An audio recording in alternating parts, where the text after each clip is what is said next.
Pasienku ternyata simpanan suamiku. Ku permalukan mereka di hadapan banyak orang. Jangan harap kalian bisa hidup dengan damai. Sekarang silahkan terima pembalasanku.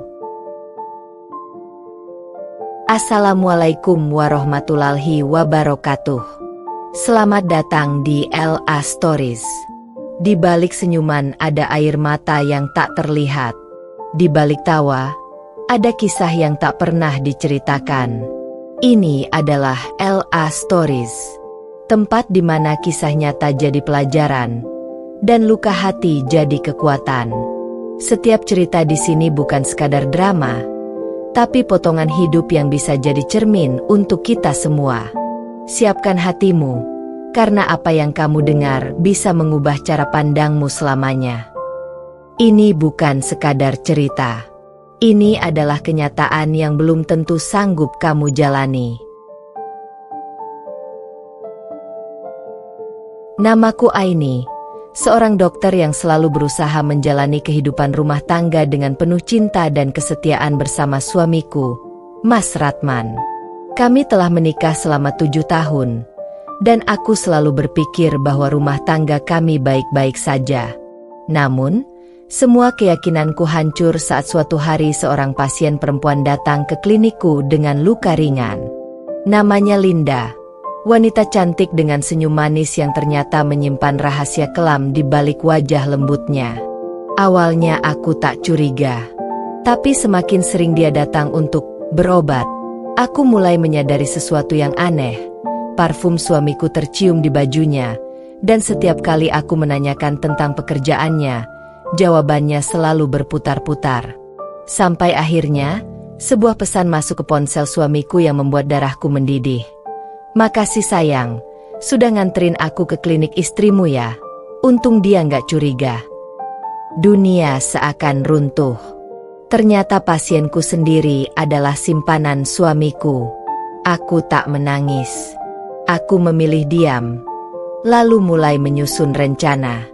Aku mengundang mereka berdua ke acara kesehatan di klinik, dengan dalih akan memberikan penghargaan kepada pasangan teladan.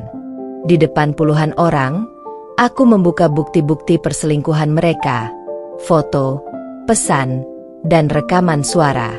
Semua orang terdiam, lalu bertepuk tangan bukan karena kagum, tapi karena jijik pada kelakuan mereka.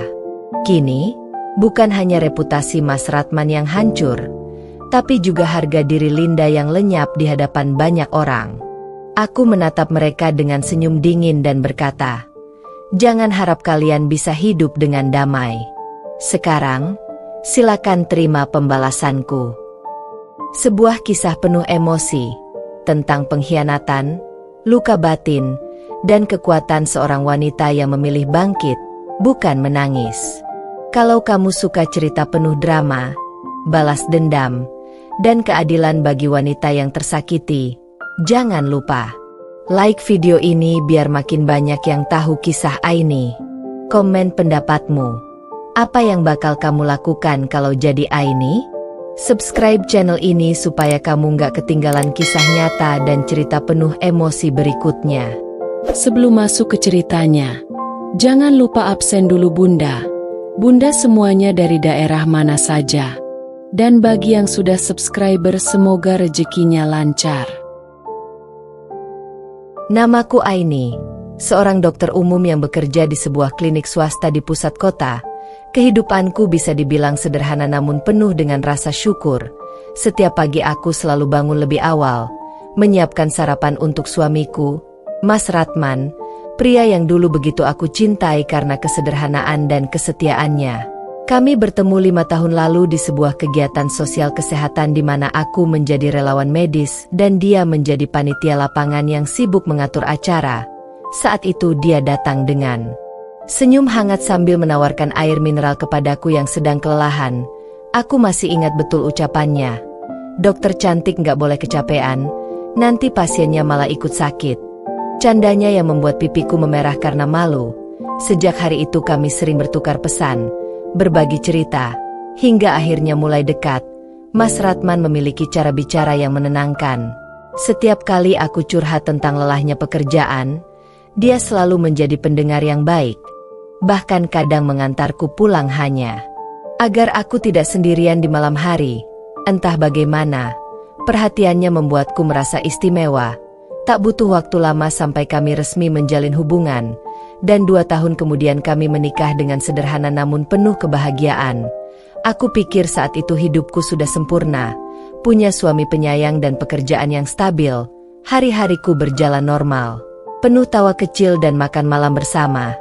Mas Ratman selalu memujiku sebagai istri yang hebat. Dia bilang aku bukan hanya cantik tapi juga pekerja keras dan sabar. Kata-katanya selalu membuatku semakin mencintainya. Aku begitu yakin bahwa dialah sosok lelaki yang akan menemaniku sampai tua. Tak pernah sedikit pun terlintas dalam pikiranku bahwa suatu hari aku akan menyesali semua keyakinan itu. Karena ternyata, di balik semua perhatian dan senyum hangatnya, tersimpan pengkhianatan yang begitu menyakitkan. Tapi semua itu belum ku tahu. Saat itu aku masih Aini yang polos, yang mencintai tanpa curiga, dan yang percaya bahwa suamiku adalah anugerah terbaik yang diberikan Tuhan kepadaku. Aku tak pernah tahu bahwa langkah-langkah kecil di masa awal perkenalan kami justru menjadi awal dari kisah pahit yang akan mengubah hidupku selamanya. Pernikahanku dengan Mas Ratman berjalan seperti kebanyakan pasangan lainnya, penuh dengan kisah manis, tawa, dan impian yang perlahan kami bangun bersama. Di awal pernikahan, kami tinggal di rumah kecil warisan orang tuaku yang kubah sedikit agar terasa lebih nyaman. Pagi hari selalu menjadi waktu paling hangat untukku. Aroma kopi buatan Mas Ratman berpadu dengan suara langkahku di dapur yang sedang menyiapkan bekal untuknya sebelum berangkat kerja. Dia bekerja sebagai marketing di sebuah perusahaan otomotif. Sementara aku sibuk di klinik. Terkadang kami jarang bertemu di siang hari, tapi setiap malam dia selalu berusaha pulang tepat waktu, menemaniku makan malam sambil bercerita tentang klien atau target penjualan yang dikejarnya.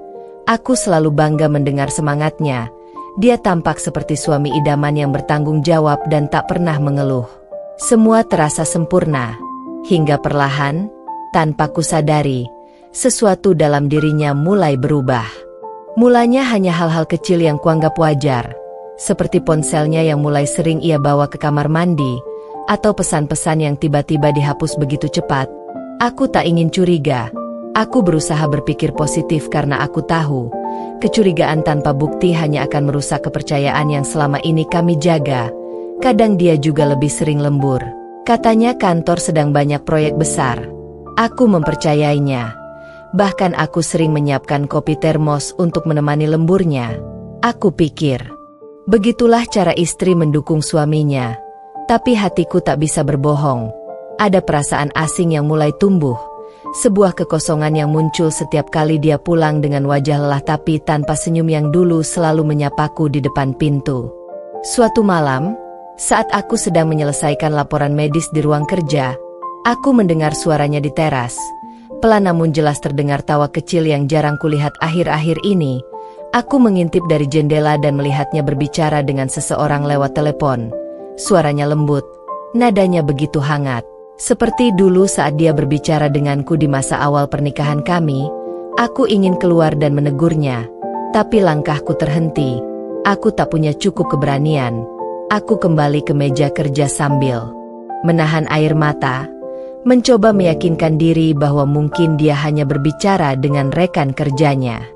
Hari berganti minggu, dan kehidupan kami mulai terasa dingin. Komunikasi kami kian jarang. Hanya sapaan singkat di pagi hari dan obrolan seadanya saat makan malam. Aku mencoba menghidupkan kembali suasana dengan memasak makanan kesukaannya, menyiapkan kejutan kecil di hari ulang tahunnya. Tapi semuanya terasa sia-sia. Dia menerima semuanya dengan senyum tipis tanpa antusiasme. Aku mulai merasa seperti orang asing di rumah sendiri. Satu-satunya pelipur lara bagiku hanyalah pekerjaanku di klinik. Di sana aku masih merasa dihargai, masih bisa menolong orang, dan masih bisa tersenyum tanpa pura-pura. Hingga suatu hari, seorang pasien baru datang ke klinik, seorang wanita muda berpenampilan anggun bernama Linda. Rambutnya hitam legam dengan gaya yang rapi, senyum manisnya memancarkan pesona yang membuat siapapun mudah menyukainya. Dia datang dengan alasan mengalami luka di pergelangan tangan akibat kecelakaan ringan. Aku menanganinya seperti pasien lain, ramah dan profesional. Aku tak tahu bahwa pertemuan hari itu akan menjadi awal dari kehancuran yang tak pernah kubayangkan. Linda tampak terlalu akrab ketika menyebut nama suamiku, katanya. "Dok, saya sering lihat suami dokter waktu acara kantor. Orangnya baik banget ya," ucapnya sambil tersenyum. Aku menanggapinya ringan, karena kupikir mungkin Mas Ratman memang mengenalnya dari pekerjaan. Tapi entah kenapa, caranya menyebut nama suamiku terasa terlalu lembut, terlalu pribadi. Sejak hari itu Linda sering datang. Alasannya bermacam-macam, kadang untuk kontrol luka, kadang hanya sekadar memeriksakan hal kecil yang sebetulnya tak perlu. Aku tetap menerimanya dengan sopan, tapi dalam hatiku mulai tumbuh rasa aneh, seolah intuisi seorang istri sedang memberi tanda bahwa ada sesuatu yang tak beres. Suatu sore saat aku sedang membereskan ruang periksa, aku melihat Linda berjalan keluar dari mobil yang sangat kukenal, mobil Mas Ratman. Dia turun dengan senyum kecil dan membawa tas tangan yang pernah kulihat dipakai Ratman saat perjalanan dinas. Darahku seakan berhenti mengalir. Aku menatap punggungnya menjauh sambil berusaha menenangkan diri. Pikiranku berputar cepat, mencoba mencari alasan logis, tapi tak ada. Dan untuk pertama kalinya sejak menikah, aku mulai merasa bahwa kepercayaanku mungkin sedang dikhianati. Aku tak tahu apa yang lebih menyakitkan dari mencintai seseorang yang ternyata sudah tak mencintaimu lagi. Dan ironisnya, pengkhianatan itu datang bukan dari orang jauh, tapi dari seseorang yang pernah berjanji untuk selalu menjagaku selamanya. Hari demi hari berlalu dan bayangan tentang Linda yang turun dari mobil Mas Ratman terus menghantui pikiranku. Setiap kali aku melihat wajah suamiku, aku mencoba untuk tidak berpikir buruk, tapi rasa curiga itu semakin tumbuh seperti duri yang tak bisa dicabut. Malam itu aku menatapnya yang duduk di ruang tamu sambil bermain ponsel, matanya fokus pada layar. Senyumnya muncul sesekali, dan hatiku mencelos. Senyum itu bukan untukku, bukan lagi milikku seperti dulu. Aku memberanikan diri bertanya, "Mas, kamu kenal sama pasien baruku? Namanya Linda, katanya sering ketemu kamu di acara kantor." Suaraku bergetar tapi aku berusaha terdengar santai. Mas Ratman sempat menoleh, ekspresinya sedikit kaget, tapi kemudian tersenyum datar. "Oh iya, itu klien kantor. Dia orangnya baik. Kebetulan sering konsultasi soal mobil." Jawabnya ringan lalu kembali menatap layar ponsel. Seolah pembicaraan itu tak berarti apa-apa. Aku mengangguk pelan, tapi dalam hati, aku tahu dia sedang menyembunyikan sesuatu. Beberapa hari kemudian, aku sengaja menunggu Linda datang. Aku ingin memastikan sendiri apa hubungan mereka sebenarnya. Dan benar saja, sore itu Linda kembali ke klinik dengan alasan pergelangan tangannya masih nyeri. Dia datang memakai parfum yang sama seperti aroma yang sering menempel di jaket suamiku. Detak jantungku berdentum keras saat aku menyadarinya. Tapi aku tetap berusaha profesional. Aku tersenyum dan memeriksanya seperti biasa, sampai tiba-tiba dia berbicara dengan nada yang membuat darahku mendidih. "Dok, suami dokter baik banget ya. Perhatian, sabar, jarang ada lelaki kayak dia sekarang," katanya sambil tersenyum kecil. Tatapannya seperti menyindir. Aku menelan ludah, mencoba menahan emosi, lalu ku jawab datar, "Iya, Mas Ratman memang orangnya baik." Tapi mataku tak bisa lepas dari wajahnya. Dia seperti sengaja ingin menunjukkan sesuatu, seperti ingin membuatku tahu tanpa harus mengaku. Sepulang dari klinik, aku duduk di ruang tamu sendirian, mencoba mengingat setiap perubahan Mas Ratman sejak beberapa bulan terakhir. Mulai dari parfum baru yang tidak pernah dia pakai sebelumnya, baju kerja yang tiba-tiba wangi bunga meski aku tak pernah mencucinya dengan pewangi, dan ponselnya yang kini selalu dikunci dengan password yang tak lagi ku ketahui. Aku merasa bodoh karena terlalu percaya, tapi sekaligus takut untuk membuktikan kebenarannya. Karena aku tahu, begitu kebenaran itu terbuka, hidupku tak akan pernah sama lagi. Namun takdir sepertinya tak memberiku pilihan. Malam itu saat aku sedang menata pakaian di lemari, ponsel Mas Ratman berbunyi di meja. Panggilan masuk dari nomor yang tidak tersimpan. Aku mendekat, dan di layar terpampang nama yang tak asing. Linda Klinik. Tubuhku langsung gemetar. Aku memandangi layar itu lama, rasanya seperti ditampar keras oleh kenyataan. Aku menjawab panggilan itu dengan tangan bergetar. Dari seberang terdengar suara lembut yang membuat jantungku berhenti berdetak sejenak. "Mas, besok aku tunggu di tempat biasa ya. Aku kangen." Suaranya jelas, begitu lembut dan penuh rindu. Lalu sambungan terputus. Aku menatap ponsel itu lama. Air mata jatuh tanpa bisa kutahan. Dada terasa sesak. Aku ingin berteriak, Tapi yang keluar hanyalah isak pelan. Aku duduk di lantai sambil menggenggam ponsel itu erat-erat. Berusaha memahami bagaimana mungkin orang yang kucintai tega mengkhianatiku dengan pasienku sendiri. Keesokan paginya aku bersikap seperti biasa. Memasakkan sarapan dan tersenyum palsu seolah tak ada yang terjadi.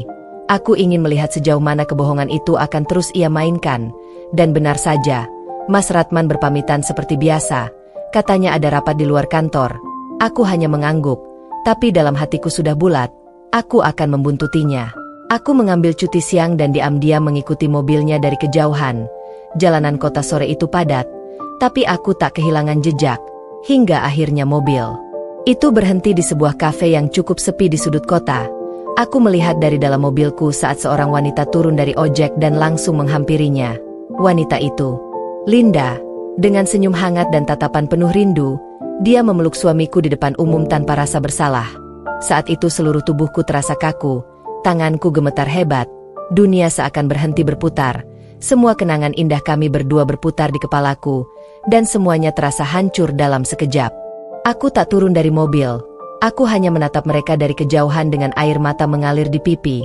Di dalam dadaku ada amarah, sakit, dan kehancuran yang bercampur jadi satu. Tapi di balik semua itu mulai tumbuh sesuatu yang tak pernah kurasakan sebelumnya. Keinginan untuk membalas. Bukan sekadar karena aku disakiti, tapi karena aku ingin mereka tahu bagaimana rasanya dihancurkan. Aku ingin mereka merasakan malu yang tak bisa mereka lupakan seumur hidup. Dan saat itu aku tahu, Aini yang lembut dan sabar sudah mati. Yang tersisa kini hanyalah Aini yang akan membalas setiap luka dengan kehancuran yang setimpal. Sejak hari aku melihat Mas Ratman dan Linda berpelukan di kafe itu, dunia seolah berubah warna. Semuanya tampak labu. Seakan udara yang kuhirup pun tak lagi sama. Rasanya seperti ada tangan tak kasat mata yang meremas jantungku setiap kali mengingat momen itu. Malamnya aku duduk di kamar sendirian, menatap wajah kami berdua di bingkai foto pernikahan yang tergantung di dinding. Dulu foto itu adalah lambang kebahagiaan, tapi kini hanya menjadi bukti pengkhianatan. Aku tak menangis lagi malam itu. Air mataku seolah sudah habis. Yang tersisa hanya rasa dingin dan kehampaan. Di kepalaku hanya ada satu kalimat yang berulang-ulang. Mereka harus merasakan sakit yang sama. Beberapa hari aku berpura-pura tidak tahu apa-apa. Aku tetap tersenyum, tetap menyiapkan sarapan, tetap bertanya lembut seperti biasanya. Tapi di balik senyumku, aku sedang mengamati setiap gerak-geriknya, setiap kebohongan yang keluar dari mulutnya. Aku mencatat jam-jam dia keluar, siapa yang dia hubungi. Bahkan aku sengaja memeriksa slip bensin di dompetnya yang menunjukkan tempat-tempat yang bukan rute kantor. Aku mulai menyusun potongan puzzle kebohongan yang selama ini ia sembunyikan. Hingga semuanya membentuk gambaran utuh tentang sebuah hubungan gelap yang sudah berlangsung cukup lama. Mas Ratman bahkan pernah menginap di hotel bersama Linda dengan alasan lembur. Aku menemukan bukti transfer uang di rekeningnya untuk seorang bernama L. Dan parahnya lagi, di salah satu nota hotel, tertera tanggal yang sama dengan ulang tahunku. Hari yang seharusnya dia rayakan bersamaku. Rasanya sakit sekali, tapi justru dari rasa sakit itu, aku mulai menemukan keberanian. Aku mulai menata rencana di dalam kepala, bukan untuk menangis, tapi untuk memastikan mereka menyesal karena sudah menghancurkan hidupku. Aku tahu Linda masih rutin datang ke klinik, dan aku tahu, di sanalah aku akan mulai memainkan peranku. Aku ingin mereka jatuh, bukan dengan kekerasan, tapi dengan rasa malu yang akan menghantui mereka selamanya. Hari itu Linda datang seperti biasa, memakai baju berwarna pastel dan parfum yang menyengat. Aku menyambutnya dengan senyum profesional, tak ada sedikit pun tanda bahwa aku tahu kebusukan mereka. Lukanya sudah membaik ya?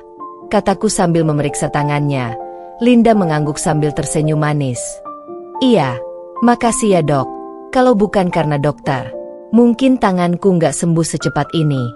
Aku menatap matanya lekat-lekat, dan di balik senyumku, aku berkata dalam hati, kau tak tahu bahwa tangan yang kau ulurkan itu akan segera kau gunakan untuk menutupi wajahmu karena malu.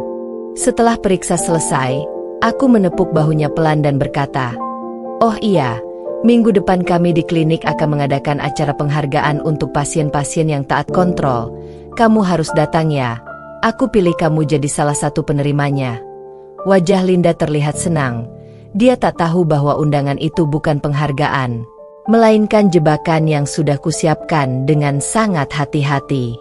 Malamnya aku duduk di depan laptop, menyusun slide presentasi untuk acara itu.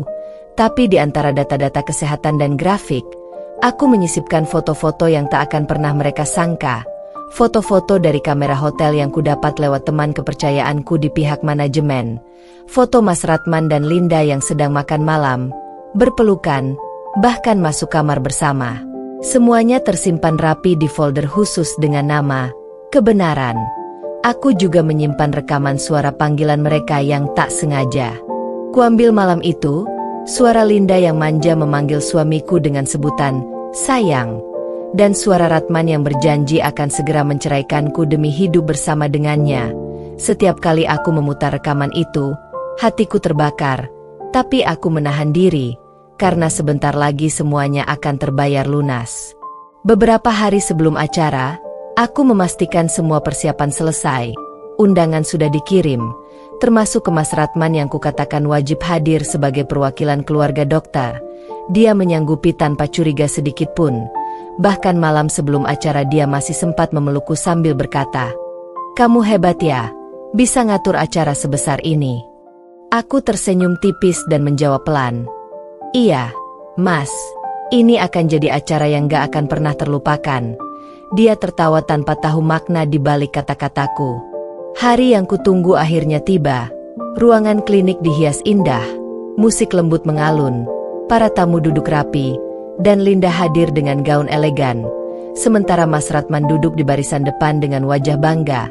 Aku naik ke panggung dengan senyum tenang, memulai acara dengan ucapan terima kasih dan sedikit sambutan. Semua berjalan normal hingga tiba di sesi penyerahan penghargaan. Saat itulah aku mengganti slide di layar besar. Seketika ruangan menjadi hening. Foto-foto Linda dan Mas Ratman terpampang jelas, diikuti rekaman suara mereka yang terdengar melalui pengeras suara. Semua orang menatap layar. Beberapa menutup mulut karena terkejut. Ada yang berbisik pelan. Tapi aku hanya berdiri di panggung dengan senyum dingin, memandangi dua wajah yang kini memucat. Linda menunduk. Mas Ratman bangkit dengan panik, mencoba mematikan layar. Tapi aku sudah lebih dulu berbicara melalui mikrofon. Inilah dua orang yang paling saya percaya, suami saya dan pasien saya sendiri, yang ternyata bermain api di belakang saya. Jadi, inilah penghargaan mereka untuk pengkhianatan paling sempurna.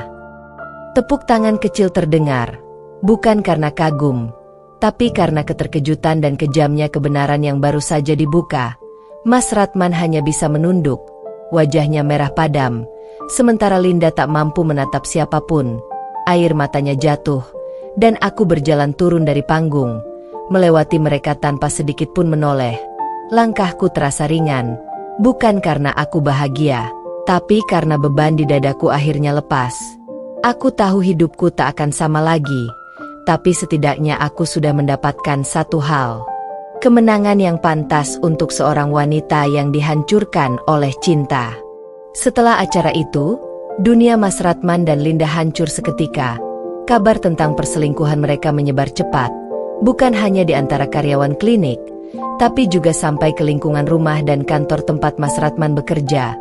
Video dan foto-foto yang terpampang di acara itu sempat direkam oleh beberapa tamu dan menyebar di media sosial, membuat nama mereka menjadi bahan pembicaraan di mana-mana.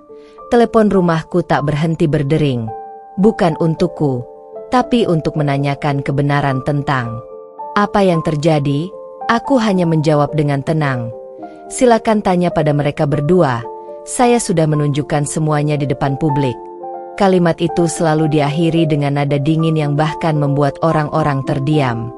Malam setelah kejadian itu, Mas Ratman pulang dengan wajah kacau, rambutnya berantakan, matanya merah, dan langkahnya gontai. Aku duduk di ruang tamu menunggunya dengan secangkir teh yang masih mengepul. Dia menatapku dengan pandangan memohon. "Aini, tolong dengar penjelasan Mas dulu," katanya terbata-bata, tapi aku hanya menatapnya dingin. "Penjelasan? Apalagi yang mau dijelaskan? Bukti sudah kulihat semua.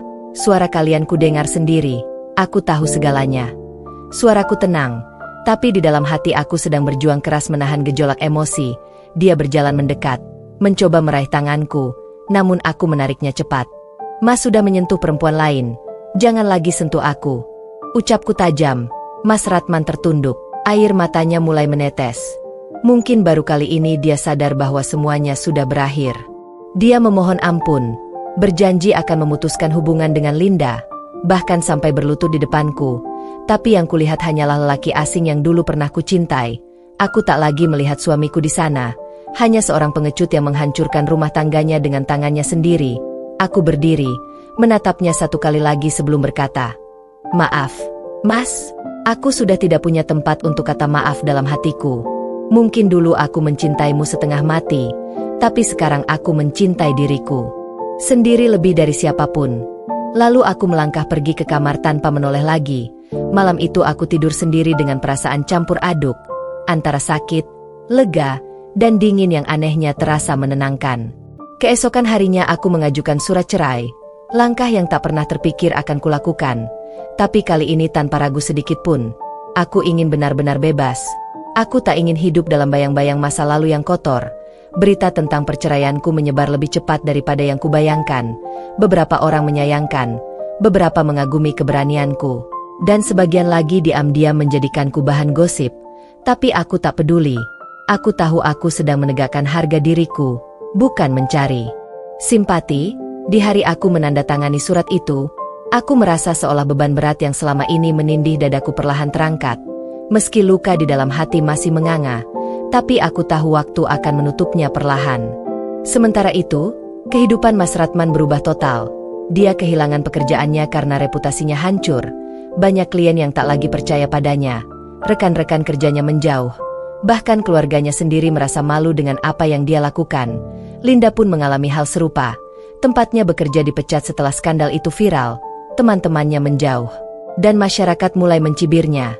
Aku sempat melihat berita online yang menulis tentang dokter yang mempermalukan suami dan selingkuhannya di depan umum. Di kolom komentar, banyak orang memujiku karena keberanianku, tapi aku tak pernah membalas satupun. Aku hanya tersenyum tipis, karena aku tak melakukannya untuk tepuk tangan. Aku melakukannya untuk keadilan atas hatiku yang mereka injak. Beberapa minggu kemudian, Mas Ratman kembali datang ke rumah.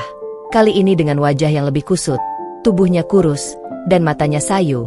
Dia membawa seikat bunga mawar dan surat permintaan maaf yang panjang. Aku melihatnya berdiri di depan pagar sambil berkata lirih, "Aini, aku mohon, beri Mas satu kesempatan lagi. Aku menyesal." Tapi aku hanya menatapnya tanpa emosi.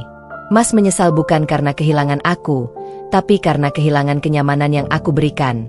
Jawabku pelan, lalu kututup pagar. Perlahan dan berbalik pergi, meninggalkannya berdiri sendiri di bawah gerimis sore. Kali ini aku tak menoleh lagi, karena aku tahu, jika aku menoleh, mungkin hatiku akan goyah, dan aku tidak mau kembali pada penderitaan yang sama. Beberapa bulan berlalu, hidupku perlahan berubah.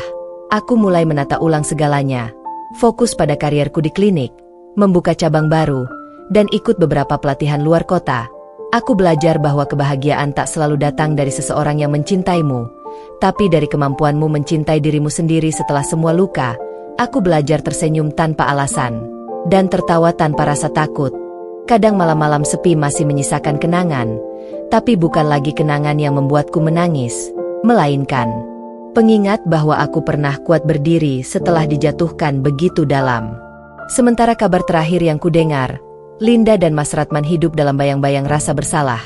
Mereka tak pernah benar-benar diterima dimanapun. Bahkan hubungan mereka retak karena saling menyalahkan. Linda dikabarkan pindah kota, dan Mas Ratman menjalani hidup sendirian, terpuruk, dan kehilangan arah.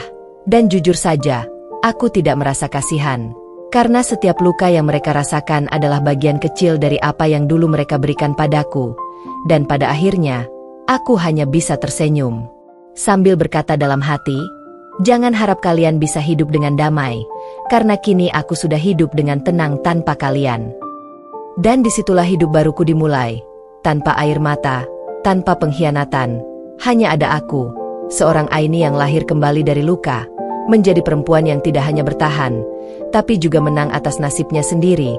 Kini setiap kali aku menatap bayangan di cermin, aku melihat sosok yang dulu rapuh kini menjadi kuat, dan aku tahu, pembalasanku bukan hanya mempermalukan mereka di depan banyak orang, tapi juga dengan membuktikan bahwa aku bisa bahagia bahkan setelah mereka menghancurkanku. Hari itu suasana rumah terasa aneh, terlalu tenang bahkan detak jam dinding di ruang tamu terdengar jelas di telingaku. Aku baru saja pulang dari klinik setelah menangani beberapa pasien dan tubuhku terasa sangat lelah. Tapi entah kenapa hatiku gelisah, seperti ada sesuatu yang tidak beres. Ratman sudah jarang mengabariku kalau sedang di luar. Dulu dia selalu mengirim pesan sekadar bilang, "Sudah makan belum?" Atau, "Aku pulang agak malam, sayang." Tapi sekarang semua itu hilang, bahkan beberapa kali aku mencoba menelponnya tapi panggilanku tak diangkat. Alasannya selalu sibuk dengan urusan kerja, dan aku, seperti istri bodoh yang berusaha percaya, selalu mencoba memaklumi karena berpikir mungkin dia memang sedang tertekan oleh pekerjaan. Padahal di hatiku mulai muncul kecurigaan yang belum bisa kuungkapkan. Malam itu, saat aku tengah menyiapkan makan malam, ponselku berbunyi, ada pesan masuk dari nomor tak dikenal. Isinya membuatku hampir menjatuhkan sendok di tanganku. "Bu Aini, sepertinya suami ibu ada hubungan dengan salah satu pasien ibu. Saya sering lihat mereka bersama di kafe dekat rumah sakit." Aku tertegun. Jantungku berdetak cepat. Seakan darahku berhenti mengalir sesaat. Aku membaca pesan itu berulang kali, mencoba memastikan aku tak salah baca. Lalu kubalas dengan hati-hati, "Maaf, Anda siapa?" Tapi pesan itu tak lagi dibalas. Nomor itu pun tak bisa dihubungi. Aku terdiam di kursi makan. Otakku mulai berpikir keras. Siapa pasien yang dimaksud? Apakah mungkin salah satu dari mereka yang akhir-akhir ini sering datang dengan alasan yang sama? Tiba-tiba ingatanku terarah pada Linda, perempuan muda yang beberapa bulan terakhir sering datang ke klinikku untuk kontrol kecantikan. Wajahnya cantik tapi ada sesuatu dari matanya yang membuatku tak nyaman. Tatapannya kadang terlalu tajam saat menatapku, dan senyumnya terasa aneh setiap kali aku menyebut nama suamiku yang kebetulan terpampang di papan sertifikat penghargaan di ruang kerjaku. Ya, dia sering melirik ke sana dan bertanya ringan, "Mas Ratman itu suami dokter ya?" Orangnya ramah banget sih waktu saya ketemu di parkiran dulu. Saat itu aku hanya tertawa dan tak menaruh curiga apapun. Tapi kini, setelah membaca pesan itu, semua potongan kecil terasa mulai menyatu menjadi satu gambaran besar yang menyesakkan dada. Aku mencoba menenangkan diri. Namun malam itu aku tak bisa tidur. Bayangan Ratman dan Linda terus menari-nari di kepalaku. Keesokan harinya aku sengaja datang lebih pagi ke klinik. Aku ingin memastikan semuanya. Ingin melihat apakah firasatku benar. Dan ternyata benar saja. Tak lama setelah klinik dibuka, Linda datang dengan pakaian yang lebih rapi dari biasanya. Bahkan semerbak parfum yang dikenakannya membuatku nyaris mual.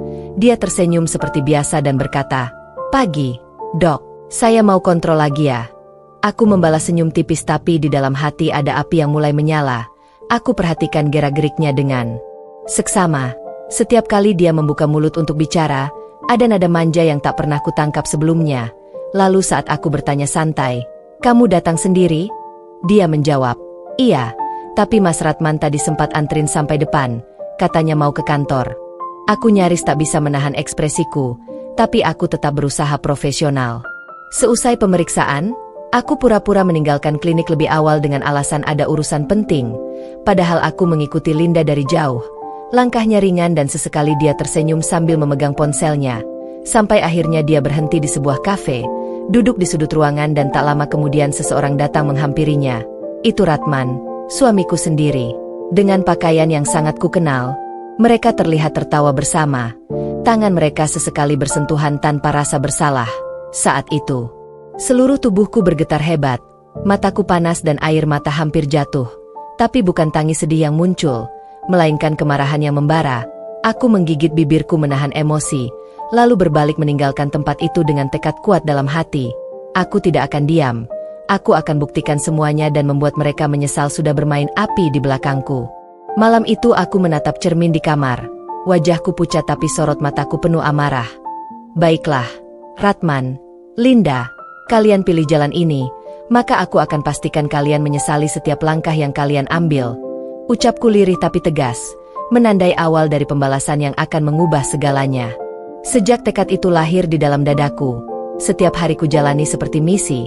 Aku tak lagi sekadar istri yang terluka, melainkan detektif yang teliti mencari celah untuk menyingkap semua kebohongan mereka.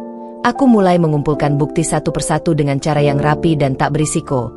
Pertama, aku memeriksa kembali semua catatan klinik, mencatat jadwal kedatangan Linda yang tak pernah konsisten dengan alasan medis. Lalu kuhubungi kenalan di manajemen parkir untuk menanyakan kendaraan yang sering parkir di depan klinik pada jam-jam tertentu sehingga aku bisa mengaitkan nama Ratman dengan mobil yang sering kulihat. Aku juga meminta bantuan seorang teman IT untuk menyelamatkan pesan atau jejak digital yang mungkin terhapus. Dari situ ditemukan beberapa chat dan foto yang sempat dihapus. Bukti kecil yang bila disusun menjadi satu akan menjadi bukti kuat. Di luar pengumpulan bukti, aku membentuk aliansi kecil. Hanya orang-orang yang benar-benar bisa kupercayai. Sekretaris di klinik yang setia, satu orang perencana acara, dan seorang sahabat lama yang paham hukum. Kami berdiskusi rapi tentang langkah yang harus diambil agar efeknya maksimal namun tetap berada pada batas hukum. Aku tidak ingin menjadi korban yang salah karena balas dendam yang melanggar aturan. Yang kupilih adalah mempermalukan mereka dengan fakta, bukan fitnah. Sambil menyiapkan bukti, kuperbaiki juga citra diriku di hadapan publik. Aku mengikuti seminar kesehatan, memberi ceramah singkat pada acara komunitas, dan mempublikasikan tulisan tentang profesionalisme medis yang kemudian diposting di akun klinik. Semua langkah itu membuat orang melihatku sebagai dokter berdedikasi, bukan wanita yang sedang berkonflik. Ini penting agar ketika kebenaran terkuak, simpati masyarakat tidak beralih kepadanya. Dalam waktu yang sama aku merancang skenario untuk membuat pengakuan mereka tak bisa dibantah. Bukan dengan cara kasar, tetapi dengan setting yang tak terduga. Aku mengatur sebuah acara sosial kecil di klinik yang tampaknya biasa saja, mengundang klien lama, beberapa rekan kerja, dan tentu saja mengundang Ratman atas nama perwakilan keluarga dokter, serta Linda sebagai pasien terpilih. Semua dirancang agar mereka hadir bersama tanpa curiga, sambil memastikan setiap tamu tahu bahwa acara itu akan direkam untuk dokumentasi.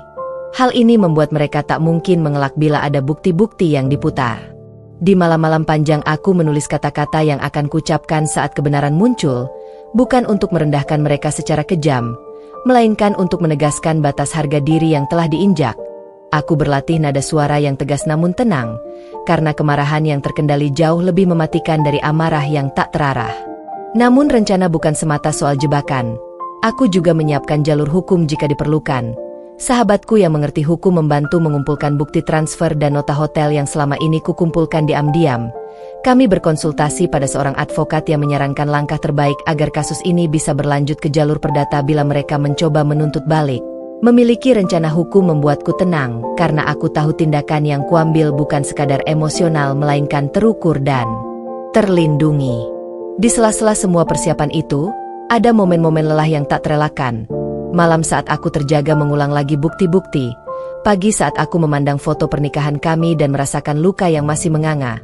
Tetapi tiap kali aku hampir goyah, aku ingat janji pada diriku sendiri bahwa kebahagiaanku tak lagi bergantung pada seseorang yang mengkhianati. Dan dari kejengkelan itu tumbuh sebuah kekuatan baru yang membuatku terus melangkah. Akhirnya hari yang kukira akan tiba pun semakin dekat. Undangan sudah disebar, perangkat rekaman disiapkan, dan beberapa tamu kunci sudah diberitahu perannya untuk menyaksikan serta merekam. Aku mengenakan pakaian sederhana namun rapi pagi itu karena ku ingin memberi kesan bahwa aku tak membutuhkan kemegahan untuk membuktikan kebenaran.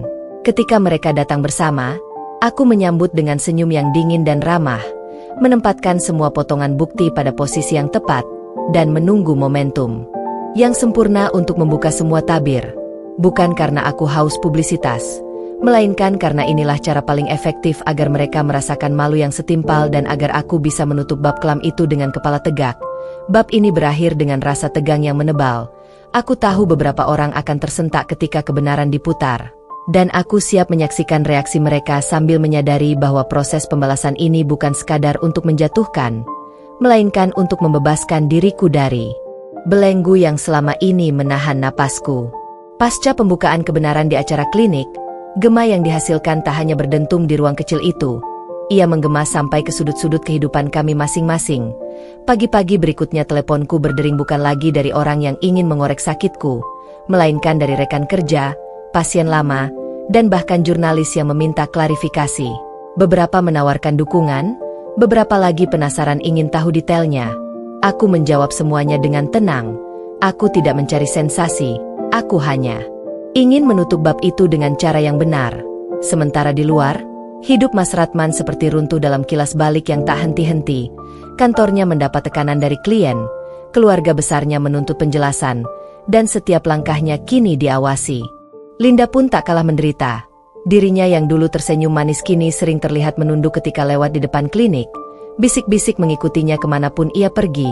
Beberapa rekan lama menolak bekerja sama lagi, dan ada bisik-bisik tentang kemungkinan tindakan hukum atas pencemaran nama baik. Namun yang paling menghantui mereka bukan ancaman hukum, melainkan tatapan jijik dari orang-orang yang dulu memandang mereka biasa saja. Dalam minggu-minggu setelahnya, aku dihadapkan pada pilihan yang lebih besar dari sekadar memenangkan salah satu pertempuran hati. Apakah aku akan melanjutkan balas dendam ke jalur hukum atau cukup puas melihat kehancuran reputasi mereka? Sahabat hukummu mengingatkan bahwa bukti yang kukumpulkan cukup kuat untuk membawa perkara ini ke ranah perdata jika aku mau. Namun aku juga takut memperpanjang luka dengan proses panjang di pengadilan. Akhirnya aku memilih jalan yang memberdayakan diriku. Aku mengajukan mediasi yang mengharuskan mereka mengakui kesalahan secara resmi di hadapan keluarga kedua belah pihak dan membayar ganti rugi moral yang akan disalurkan untuk program kesehatan komunitas yang kubangun di klinik. Keputusan ini bukan hanya soal uang, melainkan cara untuk mengubah debu aib menjadi sesuatu yang berguna bagi orang lain. Reaksi lingkungan tak sesederhana yang kupikirkan. Sebagian orang memujiku karena menjadikan semua itu sebagai pembelajaran publik. Sebagian lagi mengkritikku karena terlalu kejam. Namun yang paling membuatku lega adalah respon pasien-pasien yang datang ke klinik. Mereka memelukku, meneteskan air mata, dan mengatakan bahwa keberanianku memberi mereka kekuatan untuk tidak tinggal diam ketika diperlakukan tak adil dalam hubungan mereka sendiri. Kata-kata itu menyalakan sesuatu di hatiku. Aku mulai melihat bahwa luka pribadiku bisa menjadi pijakan untuk membantu wanita-wanita lain yang mengalami hal serupa. Dari sinilah ide program konseling hubungan dan seminar pencegahan kekerasan emosional lahir. Aku menguras semua tenaga dan waktu untuk menyiapkan modul, menggandeng psikolog, dan membuka sesi konsultasi gratis bagi korban perselingkuhan dan kekerasan dalam rumah tangga. Di sisi lain, Ratman mencoba memperbaiki diri. Ada momen ketika ia datang ke pintu klinik membawa buket bunga dan wajah penuh penyesalan. Ia meminta kesempatan lagi, tetapi aku telah mematok batas. Maaf bukanlah jalan kembali bagiku. Aku menerima permintaan maaf jika itu tulus untuk memperbaiki dirinya sendiri. Bukan semata-mata untuk memulihkan kenyamanan yang hilang. Ia lalu memilih menjalani konseling, mencari pekerjaan baru, dan perlahan memulai hidup di kota lain karena suasana di sini terlalu menyakitkan baginya. Linda, yang sempat mencoba menghubungiku untuk meminta maaf, akhirnya menulis surat publik yang diunggah di akun pribadinya. Dalam surat itu ia mengakui kesalahannya, meminta maaf, dan mengatakan ia akan mencoba memperbaiki hidupnya. Aku membaca surat itu tanpa menanggapi, karena maaf yang kuterima bukan untuk mereka, melainkan untuk diriku sendiri yang perlahan sembuh. Seiring waktu, respons publik mulai bergeser dari sensasi ke refleksi. Diskusi tentang batas profesional antara dokter dan pasien muncul di grup kesehatan lokal. Seminar yang kuadakan mendapat antusiasme, dan beberapa perempuan datang padaku mengungkapkan bahwa keberanianku memberi mereka kekuatan untuk menuntut haknya. Kepercayaan yang hilang di hatiku mulai diganti oleh tujuan yang lebih besar, membangun ruang aman bagi orang-orang yang terluka, bukan hanya memuaskan dendam. Malam-malam sepi kadang masih menyisakan bayang-bayang masa lalu, namun kini bayang-bayang itu tak lagi menguasai.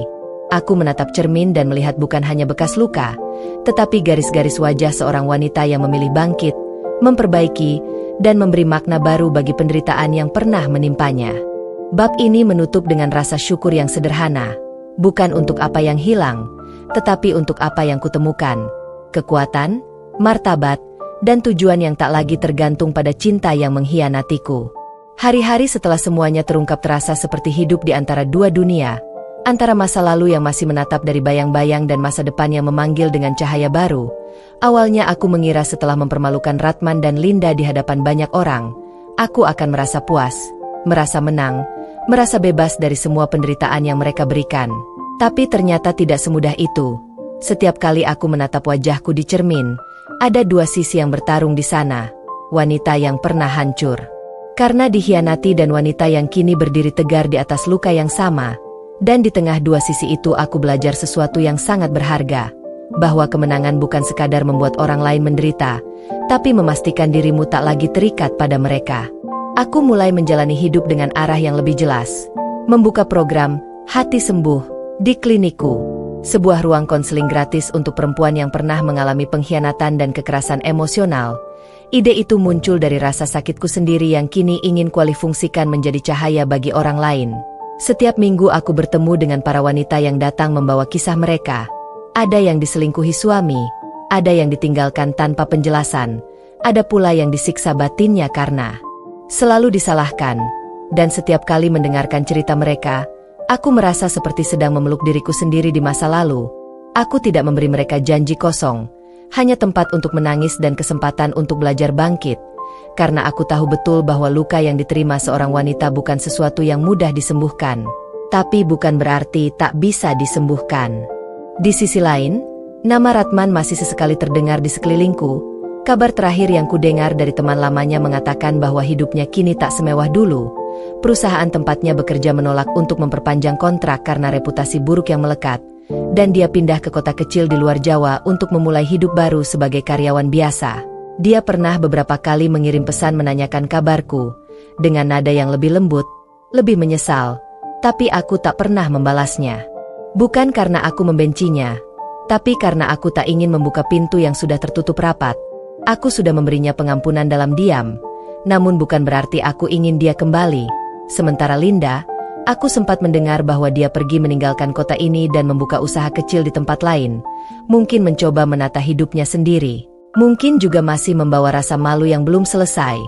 Bagaimanapun mereka memilih jalan masing-masing, dan aku memilih untuk tak lagi peduli, karena masa lalu mereka bukan urusanku lagi. Aku mulai sering diundang ke acara televisi dan seminar tentang kesehatan mental perempuan.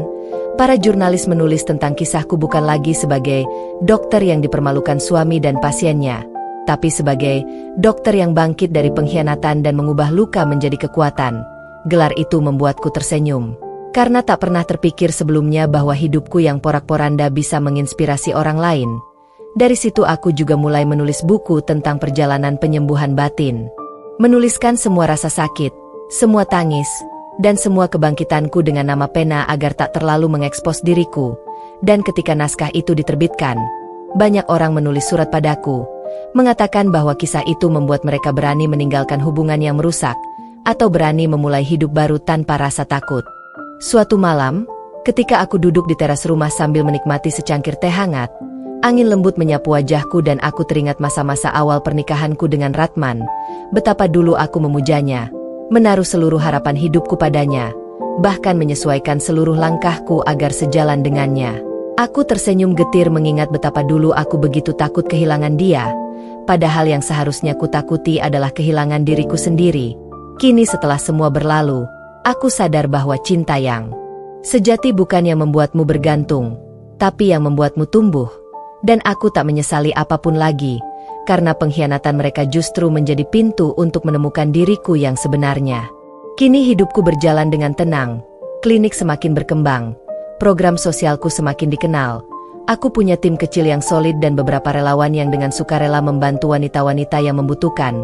Kadang aku berpikir, jika saja dulu aku memilih diam dan memaafkan tanpa pembelajaran, mungkin aku masih akan terjebak dalam lingkaran kebohongan. Tapi aku memilih bangkit, melawan, dan akhirnya bebas. Dan di antara kesibukanku, ada seseorang yang datang perlahan, seorang pria sederhana, yang ku kenal lewat seminar. Bukan seseorang yang memujiku karena masa laluku, tapi seseorang yang menghargai keberanianku menghadapi hidup.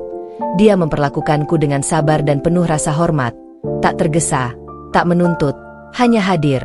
Dan untuk pertama kalinya aku tidak merasa takut membuka hati. Bukan karena ingin melupakan Ratman, tapi karena aku tahu kini aku mencintai bukan dari kelemahan, melainkan dari kekuatan. Bab ini berakhir dengan aku menatap langit malam.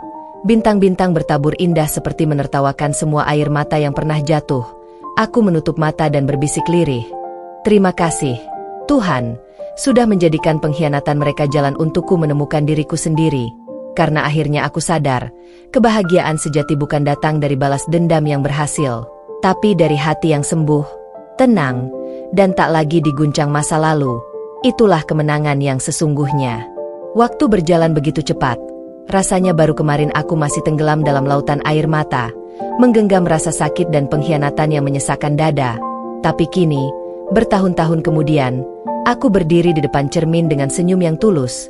Bukan senyum pura-pura seperti dulu ketika aku memaksakan diri terlihat kuat di depan orang lain. Kali ini aku benar-benar bahagia. Bukan karena seseorang datang menyembuhkanku, tapi karena aku sendiri yang memilih untuk menyembuhkan diriku. Klinikku berkembang pesat. Program Hati Sembuh sudah menjadi gerakan sosial yang dikenal di berbagai kota. Banyak perempuan dari luar daerah datang hanya untuk mengikuti seminar atau berbagi kisah mereka. Aku membuka cabang baru dengan fasilitas yang lebih lengkap. Ada ruang meditasi, ruang konsultasi, dan area baca yang penuh buku tentang penyembuhan batin. Kadang aku tak percaya bahwa dari luka yang dulu hampir membuatku gila, Tuhan justru menumbuhkan sesuatu yang begitu indah. Seolah semua air mata yang dulu kuteteskan disiramkan kembali ke tanah hatiku dan menumbuhkan bunga-bunga kekuatan. Hubunganku dengan Ratman kini benar-benar selesai. Kami sudah resmi bercerai beberapa tahun lalu. Prosesnya berjalan damai tanpa banyak perdebatan karena mungkin dia sudah menyadari kesalahannya. Dalam pertemuan terakhir di pengadilan dia menatapku dengan mata berkaca-kaca dan berkata, "Terima kasih, Aini, karena meskipun aku menyakitimu, kamu tidak menghancurkan hidupku seperti aku menghancurkan hidupmu. Kamu tetap jadi perempuan yang lebih besar dari kesalahan orang lain." Aku tidak menjawab apa-apa waktu itu, hanya tersenyum dan mengangguk, karena aku tahu, kalimat itu adalah bentuk pengakuan yang tak pernah kuharapkan, tapi ternyata cukup untuk menutup kisah kami dengan damai. Setelah perceraian itu, dia benar-benar menghilang dari kehidupanku. Tak ada kabar, tak ada pesan, dan aku pun tidak mencarinya. Bagiku, masa lalu sudah menjadi pelajaran, bukan lagi penjara. Sementara Linda, kabar terakhir yang kudengar datang dari seorang pasien yang kebetulan mengenalnya. Katanya Linda kini bekerja di sebuah yayasan sosial yang membantu anak-anak korban kekerasan rumah tangga. Aku sempat terdiam mendengar itu, ada rasa heran sekaligus lega. Mungkin dia sudah menebus dosanya dengan cara yang berbeda. Mungkin dia juga belajar bahwa hidup selalu memberi kesempatan kedua bagi mereka yang mau berubah. Dan di saat itu aku sadar bahwa aku tak lagi membencinya. Tidak ada gunanya menyimpan racun di hati untuk orang yang sudah menyesali perbuatannya. Jadi malam itu aku duduk di kamar, menatap langit dari jendela dan berdoa lirih. Tuhan, kalau dia benar-benar berubah, tolong jaga langkahnya agar tak lagi melukai orang lain. Dan entah kenapa setelah berdoa itu, hatiku terasa jauh lebih ringan. Dalam kesibukan menjalankan klinik dan program sosial, aku perlahan membuka diriku terhadap seseorang yang sudah lama menemaniku tanpa pamrih. Raffi, pria yang dulu ku kenal lewat seminar psikologi, yang awalnya hanya menjadi narasumber kemudian berubah menjadi teman, lalu lambat laun menjadi seseorang yang tak tergantikan. Dia tidak datang dengan janji-janji manis, tidak membawa kisah cinta yang megah, tapi hadir seperti angin sore, tenang, tulus, dan hangat. Dia selalu tahu kapan harus diam dan kapan harus berbicara. Tidak pernah memaksa aku untuk membuka masa laluku, tapi juga tidak pernah pergi ketika bayangan masa lalu tiba-tiba muncul di benakku. Setelah beberapa tahun bersama, dia melamarku dengan cara sederhana, di taman kecil belakang rumah klinik, dengan hanya berkata, "Aini, aku tidak datang untuk menggantikan siapapun, aku hanya ingin menemanimu berjalan ke depan." Dan tanpa ragu aku mengangguk sambil menitikan air mata yang kali ini bukan karena sakit, tapi karena syukur. Pernikahan kami diadakan dengan sederhana, tanpa pesta besar, hanya keluarga dan teman-teman terdekat yang hadir. Suasananya hangat dan penuh doa. Bahkan beberapa pasien dan mantan pasien klinikku datang memberikan ucapan, mengatakan bahwa kisahku menjadi bukti bahwa setiap luka bisa disembuhkan, bahwa setiap perempuan berhak bahagia setelah hancur. Saat aku berjalan ke altar kecil di halaman klinik, aku bisa merasakan udara segar, sinar matahari yang lembut menyentuh kulitku, dan di hatiku aku berbisik, "Lihat, Tuhan, aku sudah sampai di titik ini." Karena dulu aku sempat berpikir aku tak akan bisa tersenyum lagi, tapi kini aku tertawa tanpa rasa takut, mencintai tanpa rasa curiga, dan percaya bahwa kebahagiaan bukan tentang memiliki seseorang, tapi tentang berdamai dengan diri sendiri dan masa lalu. Beberapa waktu setelah menikah, aku menulis buku keduaku berjudul Ketika Luka Menjadi Jalan Pulang. Isinya bukan tentang pengkhianatan lagi, tapi tentang proses penyembuhan dan perjalanan menuju kebahagiaan sejati. Buku itu laku keras dan banyak dibaca oleh para wanita yang merasa kehilangan arah setelah disakiti. Bahkan beberapa pria menulis pesan padaku, mengaku bahwa kisah itu membuat mereka sadar betapa dalamnya luka yang ditinggalkan oleh pengkhianatan, dan betapa berharganya kejujuran dalam sebuah hubungan. Aku membaca setiap pesan itu dengan mata yang kadang berkaca-kaca, bukan karena sedih, tapi karena akhirnya kisah hidupku bukan hanya tentang dendam dan air mata, tapi tentang harapan dan keberanian untuk hidup kembali. Dengan aku berdiri di depan klinik menjelang sore, angin berhembus lembut, langit berwarna jingga, dan di tanganku ada secangkir teh hangat. Raffi datang dari belakang, memelukku pelan sambil berbisik, "Terima kasih sudah memilih hidup lagi." Aku tersenyum dan menjawab lirih, "Terima kasih sudah menemaniku." Lalu aku menatap ke kejauhan, melihat beberapa pasien yang baru keluar dari ruang konseling dengan wajah lega. Dan aku tahu, perjalanan panjangku akhirnya sampai di tempat yang seharusnya. Tempat di mana aku bukan lagi korban, bukan lagi wanita yang hancur, melainkan sosok yang kuat, berani, dan sepenuhnya sembuh. Dan di detik itu, aku sadar bahwa pengampunan bukan berarti melupakan, tapi memilih untuk tidak lagi menderita karena mengingat. Karena pada akhirnya, kebahagiaan sejati adalah ketika kita bisa tersenyum meski pernah dilukai, dan tetap mencintai dunia ini meski pernah dihancurkan oleh cinta. Bisu dari kejatuhan harga diri seorang perempuan yang selama ini berjuang mempertahankan rumah tangga dengan segala pengorbanannya. Aku, Aini, hanya bisa duduk terpaku di kursi ruang tamu dengan wajah yang pucat dan mata yang menatap kosong ke arah pintu kamar tempat Mas Ratman dan Linda kini berada. Aku mendengar suara langkah kaki mereka, suara bisikan lirih yang menyayat hatiku.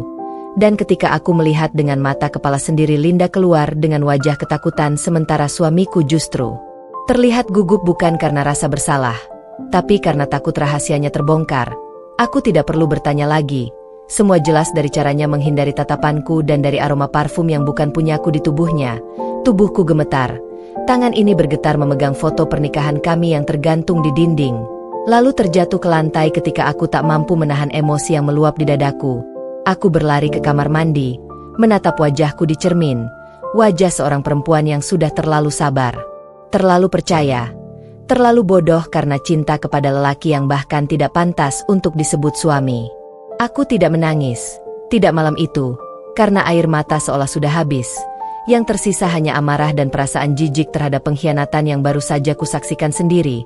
Ketika Linda mencoba pergi meninggalkan rumahku, aku memegang tangannya dengan kuat dan berkata dengan suara serak namun tegas, "Kau pikir bisa seenaknya datang dan pergi setelah menghancurkan rumah tanggaku? Hah?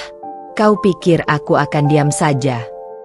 Linda menunduk, tak berani menatapku. Sementara Mas Ratman berdiri di belakangku berusaha menjelaskan sesuatu, tapi aku menepis tangannya. Aku tak butuh penjelasan, karena bukti sudah bicara. Malam itu aku mengusir Linda keluar dari rumah dengan penuh amarah, sementara Mas Ratman hanya diam tanpa berani menatapku.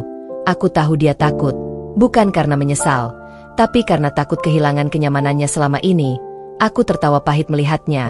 Lelaki yang dulu aku banggakan, kini tampak seperti pecundang yang kehilangan kendali atas hidupnya. Beberapa hari berlalu setelah kejadian itu, aku tidak berbicara dengan Mas Ratman. Rumah kami seperti kuburan tanpa suara, hanya ada udara dingin yang menyesakkan dada. Aku tetap pergi bekerja seperti biasa, tapi dalam diam aku menyusun rencana. Aku tahu Linda masih bekerja di klinik tempatku bertugas, dan aku tahu suatu hari dia akan datang lagi, dan saat itulah waktuku untuk membalas dendam. Ketika hari itu tiba, aku bersikap seolah tidak terjadi apa-apa, mengenakan seragam putihku dengan senyum profesional di wajah. Padahal di balik senyum itu tersimpan badai yang siap meluluh lantakan dua manusia yang sudah menghancurkan hatiku. Linda datang dengan wajah tenang, berpura-pura sakit dan ingin berobat. Tapi aku tahu itu hanya alasan untuk memancing belas kasihan. Aku menatapnya lama, hingga dia menunduk malu. Suasana klinik mendadak tegang. Rekan-rekan sejawatku mulai memperhatikan kami, dan disitulah aku mulai membuka semuanya pelan-pelan dengan nada yang tenang tapi penuh luka. Ternyata pasienku ini bukan hanya butuh obat, tapi juga butuh pengakuan. Ya? Pengakuan kalau dia adalah selingkuhan suamiku sendiri. Semua mata tertuju pada kami. Linda menunduk makin dalam. Wajahnya pucat pasi, sementara aku tetap menatapnya tajam, tidak dengan air mata, tapi dengan kebanggaan karena akhirnya aku bisa menegakkan kepala setelah sekian lama direndahkan. Malamnya, Mas Ratman pulang dalam keadaan marah besar karena mendengar apa yang kulakukan di klinik, tapi aku menatapnya dengan senyum tenang dan berkata, "Kau malu karena aku membongkar aibmu? Aku malu karena pernah menikah dengan orang sepertimu." Ucapku dingin, membuatnya terdiam tanpa bisa menjawab. Dia berusaha membela diri, mengatakan kalau dia hilaf, kalau dia masih mencintaiku, tapi semua itu bagiku sudah tidak berarti apa-apa. Aku sudah kehilangan rasa, kehilangan cinta. Yang tersisa hanyalah kepuasan karena mereka kini hidup dalam ketakutan. Karena aku belum selesai, pembalasan ini baru saja dimulai, dan mereka akan tahu bagaimana rasanya dihancurkan oleh perempuan yang dulu mereka sakiti tanpa ampun. Berjalan seperti badai yang perlahan menghantam hidup Mas Ratman dan Linda, sementara aku, Aini, justru semakin tenang, bukan karena semuanya sudah selesai, tapi karena aku sedang mempersiapkan sesuatu yang lebih besar, sesuatu yang akan membuat keduanya tidak akan pernah bisa hidup dengan damai lagi. Aku tidak lagi menaruh cinta pada suamiku, yang dulu pernah kusebut imam dan sandaran hidupku, karena rasa itu sudah mati malam ketika aku melihatnya bersama perempuan yang juga kuanggap sahabatku sendiri, Linda. Di rumah, Mas Ratman mencoba memperbaiki hubungan kami, bersikap manis, menyiapkan sarapan, dan mengirim pesan maaf setiap pagi, seolah semua bisa dimaafkan dengan kata, "Maaf." Tapi aku hanya menjawabnya dengan dingin atau bahkan tak menganggap keberadaannya.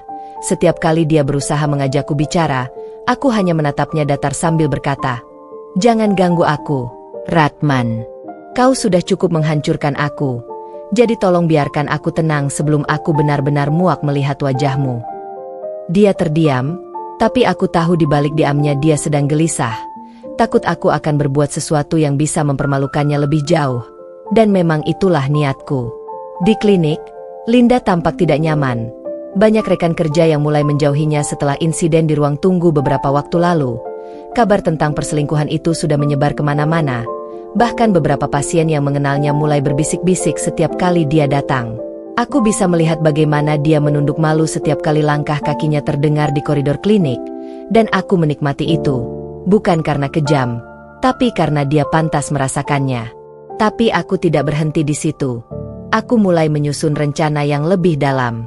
Aku tahu Mas Ratman sedang berusaha mendapatkan proyek baru di tempat kerjanya, dan proyek itu bergantung pada reputasinya di mata atasan. Jadi aku menggunakan itu sebagai celah. Aku tahu siapa orang yang bisa kuberitahu tentang kebusukan yang disembunyikannya.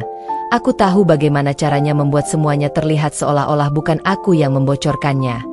Malam itu aku duduk di ruang tamu sambil menatap laptop, menulis surat anonim dengan bukti-bukti yang kupunya. Foto, percakapan, bahkan beberapa tangkapan layar dari pesan antara Linda dan Mas Ratman yang dulu tanpa sengaja kudapat dari ponselnya. Aku menulis dengan kalimat yang sopan, tapi tajam, menjelaskan bagaimana seorang pegawai bernama Ratman melakukan pelanggaran moral di tempat kerja, dan bagaimana hal itu bisa mencoreng citra perusahaan. Aku kirimkan surat itu ke beberapa pihak penting, dan setelah itu aku menutup laptopku dengan senyum yang dingin, karena aku tahu langkah pertama balas dendamku sudah berjalan. Beberapa hari kemudian, pagi yang biasanya tenang berubah menjadi kekacauan bagi Mas Ratman. Telepon dari kantornya datang bertubi-tubi, dia bergegas bersiap tanpa sempat sarapan. Wajahnya pucat, dan aku tahu dari caranya memegang kepala bahwa sesuatu yang besar sedang terjadi. Ketika dia pulang sore itu, dia tidak bicara sepatah kata pun. Hanya duduk diam di teras dengan wajah kosong, dan aku menghampirinya dengan nada dingin. "Bagaimana, Mas? Semua baik-baik saja?" Tanyaku sambil menatapnya. Dia hanya menggeleng lemah. "Mereka tahu semuanya, Aini, mereka tahu." Suaranya bergetar. Aku hanya menatapnya lama tanpa rasa iba sedikit pun, karena aku tahu penderitaan baru saja dimulai. Sementara itu Linda juga mengalami hal serupa. Reputasinya di dunia medis hancur setelah video yang direkam diam-diam oleh salah satu rekan kami saat aku mempermalukannya di klinik tersebar luas di media sosial. Wajahnya kini menjadi bahan perbincangan di berbagai grup dan forum. Aku tidak perlu melakukan banyak hal, cukup satu percikan kecil. Dan dunia sendiri yang menyalakan api yang membakar mereka. Aku tahu Linda menangis.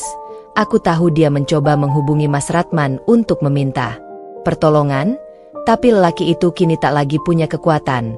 Pekerjaannya terancam, nama baiknya rusak, dan rumah tangganya hancur. Aku menikmati ketenangan itu, bukan dalam arti senang atas penderitaan mereka, tapi karena akhirnya keadilan berpihak padaku. Aku yang dulu disakiti tanpa ampun kini bisa menegakkan kepala. Aku mulai merawat diriku, memperbaiki hidupku, fokus pada pekerjaanku, dan menata masa depan tanpa mereka. Tapi dalam hatiku aku tahu, dendamku belum selesai. Belum saatnya mereka merasa bebas, karena luka di hatiku belum sembuh, dan mereka harus tahu rasanya hidup di bawah bayang-bayang ketakutan seperti yang dulu mereka berikan padaku. Di malam yang sunyi itu, aku menatap langit dari balkon rumah. Udara dingin menyentuh kulitku, dan aku berbisik pada diriku sendiri. Ini baru permulaan, Linda, Ratman, baru permulaan dari pembalasan yang akan membuat kalian menyesal sudah menyentuh hidupku. Seiring hari bergulir, rencanaku yang tadinya hanya berupa kumpulan potongan bukti berubah menjadi strategi yang matang. Aku tidak lagi bertindak atas dorongan amarah semata, melainkan dengan kepala dingin yang dilatihkan oleh rasa sakit dan oleh tekad untuk menegakkan harga diri yang telah diinjak-injak. Pertama-tama aku memastikan semua bukti yang kumiliki kuat dan tak bisa dibantah. Foto-foto, rekaman suara, bukti transfer, dan beberapa kesaksian dari orang-orang yang melihat hubungan. Terlarang itu berlangsung. Aku berkonsultasi lagi dengan sahabatku yang paham hukum untuk memastikan langkahku tidak menjerumuskan diriku ke ranah fitnah.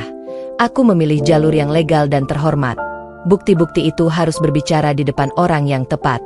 Kuatur pertemuan kecil dengan pihak HRD tempat Ratman bekerja, bukan untuk memaki atau memberi tontonan drama, melainkan agar institusi profesional memahami sifat pelanggaran moral yang dilakukan oleh seorang pegawai yang posisinya terkait kepercayaan publik. Aku memasang wajah tenang ketika menyerahkan dokumen-dokumen itu.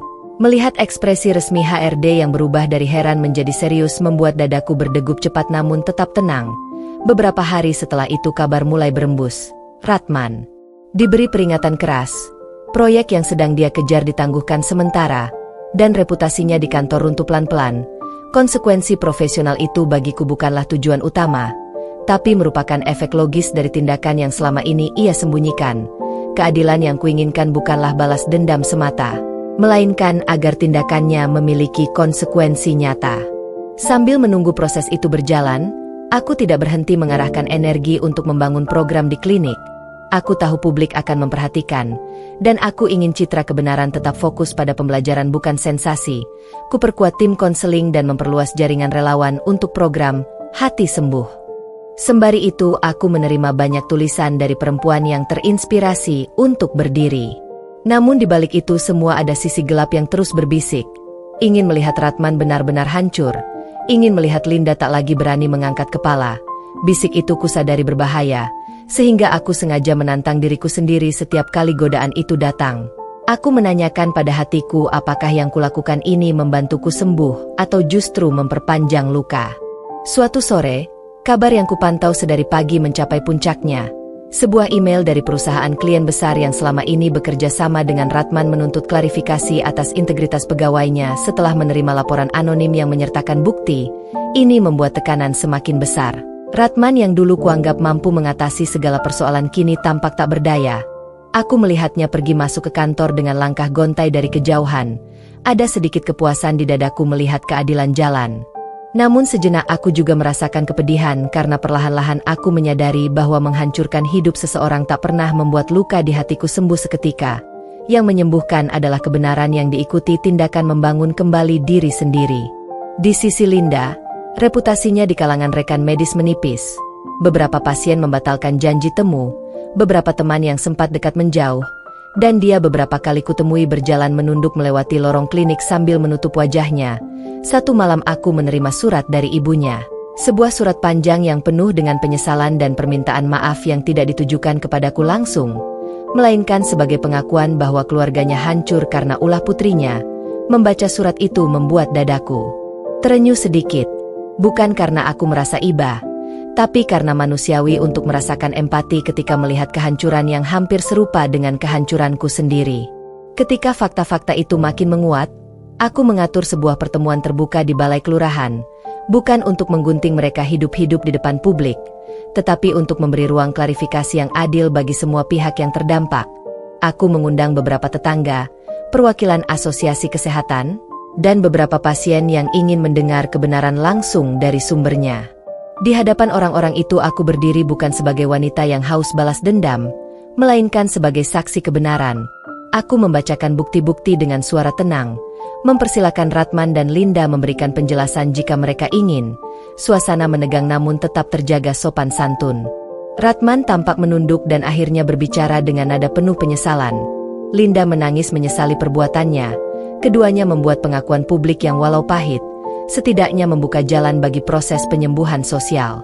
Setelah pengakuan itu aku membuat tuntutan yang rasional, permintaan maaf terbuka, komitmen untuk mengikuti konseling pasangan, bukan agar mereka kembali bersamaku, melainkan agar mereka memahami akar kesalahan mereka, dan kompensasi yang akan disalurkan untuk program klinik yang membantu korban-korban perselingkuhan dan kekerasan emosional. Tuntutan itu kubuat bukan untuk memperkaya diri, melainkan untuk mengubah pahitnya pengalaman menjadi sesuatu yang berguna bagi banyak orang. Perusahaan tempat Ratman bekerja menyetujui sanksi administratif dan mewajibkannya mengikuti sesi konseling profesional. Linda dicabut beberapa hak klinis sementara ia menjalani pelatihan etika profesional. Langkah-langkah itu terasa adil. Mereka menerima konsekuensi dan diwajibkan memperbaiki diri. Di malam yang sejuk setelah semua itu, aku duduk sendiri di teras klinik, menatap lampu-lampu kota yang berkedip. Pikiranku melayang pada jalan panjang yang telah kulewati. Ada kepuasan karena rencanaku berjalan sesuai hukum dan moral yang kubela. Namun ada pula beban karena akhirnya aku sadar bahwa muslihat atau pamer bukti sejatinya tak mengembalikan rasa aman yang hilang. Yang mengembalikan adalah kerja setiap hari untuk membangun kembali kepercayaan pada diri sendiri dan pada orang lain. Dalam hening itu kutarik napas panjang dan menulis daftar hal yang akan kulakukan esok hari. Pertemuan relawan, sesi konseling, dan menata arsip bukti untuk kemungkinan jalur hukum jika diperlukan. Aku memilih untuk tetap waspada namun tak lagi terperangkap dendam. Bab ini ditutup dengan sebuah keputusan penting. Setelah melihat penyesalan yang tulus dari beberapa pihak dan melihat sendiri akibat yang harus mereka tanggung, aku mengambil langkah yang mungkin akan mengejutkan banyak orang. Aku memutuskan menutup bab pembalasan dengan mengubah fokusku sepenuhnya pada pemulihan dan pemberdayaan, bukan pemusnahan. Aku mengirimkan pernyataan publik bahwa segala tindakan hukuman dan sanksi yang mereka terima adalah cukup sebagai pembelajaran, dan mengumumkan dana bantuan kecil dari klinik untuk program reintegrasi sosial bagi mereka yang ingin memperbaiki hidupnya. Keputusan ini bukan tanda kelemahan, melainkan bentuk kematangan yang kuraih dari pengalaman paling pahit dalam hidupku. Ketika Aini menutup buku hari itu, ada perasaan ringan yang baru, bukan lupa, tapi berdamai. Bukan kemenangan atas kehancuran orang lain, melainkan kemenangan atas diriku sendiri yang mampu memutar luka menjadi pelajaran dan menggenggam masa depan tanpa harus membiarkan amarah menggerogoti sisa-sisa hidup. Aku tahu perjalanan belum berakhir. Penyembuhan adalah proses.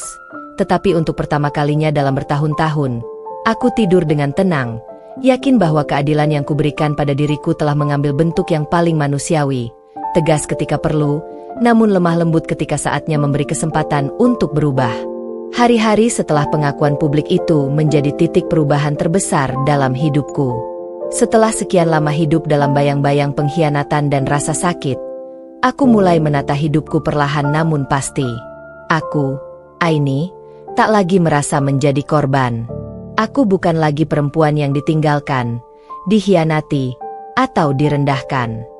Aku kini berdiri sebagai seseorang yang telah melalui badai dan tetap bisa menatap dunia dengan kepala tegak. Meski perjalanan ini penuh luka, aku belajar bahwa tidak ada balas dendam yang lebih menyakitkan bagi mereka selain melihatku bangkit dan hidup lebih bahagia tanpa mereka. Mas Ratman kini jarang pulang ke rumah. Setelah kasusnya di kantor mencuat, dia dipindahkan ke cabang lain dengan posisi yang jauh lebih rendah. Gajinya menurun. Rekan-rekan yang dulu menghormatinya kini hanya memandang sebelah mata. Aku tahu, setiap langkahnya di kantor kini dipenuhi bisik-bisik yang menusuk, dan itu menjadi hukuman paling nyata bagi lelaki yang pernah mengkhianati janji sucinya sendiri.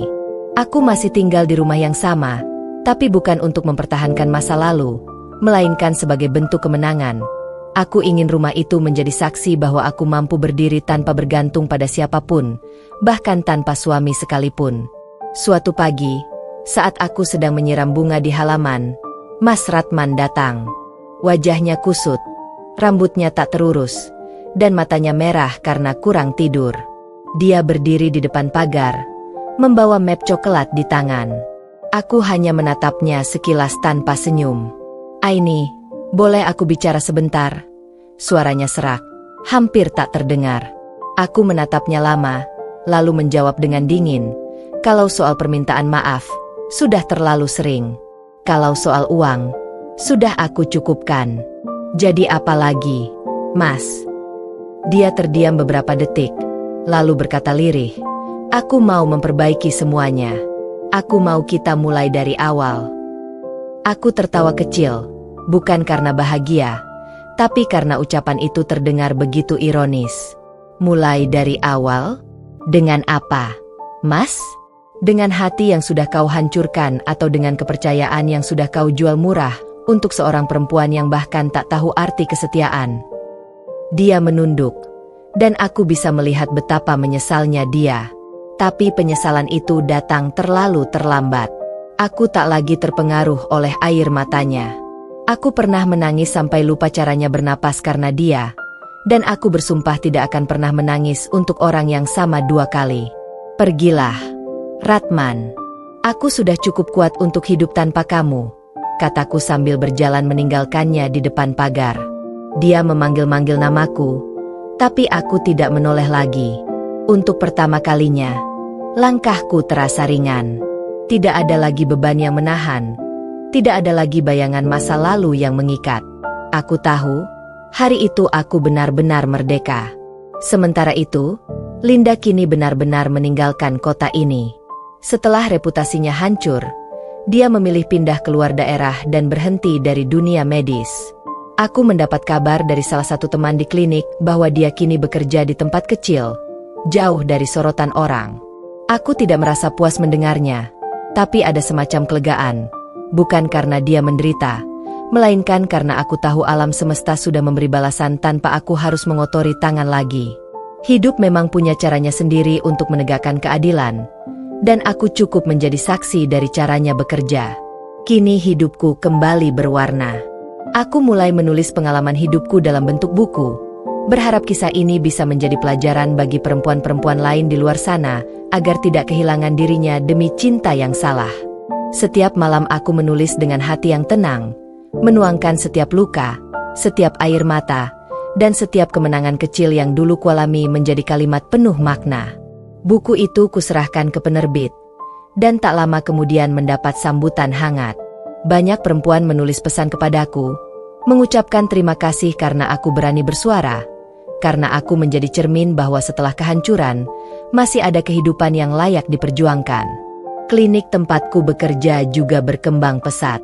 Program Hati Sembuh, yang dulu hanya proyek kecil kini menjadi gerakan nyata yang diikuti oleh banyak perempuan yang ingin bangkit dari trauma dan pengkhianatan. Aku menjadi pembicara di beberapa seminar, membagikan kisahku bukan sebagai drama, tapi sebagai perjalanan kekuatan. Setiap kali aku berdiri di atas panggung dan melihat tatapan kagum para perempuan yang dulu merasa tak berdaya, aku tahu perjuanganku tidak sia-sia.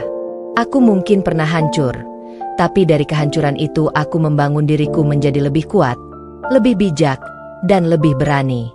Suatu sore, saat matahari hampir tenggelam, aku duduk di taman kecil di belakang rumah sambil menatap langit jingga. Aku teringat semua hal yang telah terjadi. Pengkhianatan, air mata, kemarahan, balas dendam, dan akhirnya kelegaan. Aku menutup mata, menarik napas dalam-dalam, dan tersenyum. "Terima kasih, Tuhan," bisikku pelan, "karena dari semua yang hilang, Engkau menggantinya dengan kekuatan yang tak ternilai." Dalam hati, aku tahu ini adalah akhir dari luka yang panjang. Aku tidak membenci Mas Ratman atau Linda lagi. Aku hanya belajar untuk tidak lagi memberi mereka ruang dalam hidupku. Ketika malam turun, aku menulis di halaman terakhir buku harianku. Dulu aku berpikir balas dendam adalah kemenangan, tapi kini aku tahu kemenangan sejati adalah ketika aku bisa melihat masa lalu tanpa sakit hati. Kalimat itu menjadi penutup perjalananku, penanda bahwa aku sudah sampai di titik di mana dendam tak lagi menguasai hidupku. Aku sudah menuntaskan semua, dengan cara yang elegan dan bermartabat. Dan di malam itu, Di bawah cahaya lampu temaram, aku tahu bahwa hidupku baru saja dimulai kembali, tanpa pengkhianatan, tanpa kepura-puraan, hanya dengan kejujuran dan ketenangan yang dulu sempat hilang. Kini aku bukan lagi Aini yang ditinggalkan. Aku adalah Aini yang menang. Sudah berbulan-bulan berlalu sejak aku menutup pintu masa lalu. Musim pun berganti, dari hujan yang mengguyur setiap malam menjadi langit cerah yang menghampar luas. Seperti hidupku yang perlahan kembali bersinar setelah lama terperangkap dalam gelapnya pengkhianatan. Setiap langkah yang kuambil kini penuh kesadaran. Setiap napas yang kuhela tidak lagi disertai beban. Dan setiap pagi yang datang tak lagi menyakitkan seperti dulu. Aku, Aini, akhirnya benar-benar menemukan arti kebebasan yang sebenarnya. Bukan kebebasan untuk membalas, tapi kebebasan dari rasa sakit yang dulu mengikatku erat. Mas Ratman kini hanyalah nama yang tersimpan di masa lalu. Seseorang yang pernah menjadi bagian penting dalam hidupku, tapi juga seseorang yang mengajarkan luka paling dalam.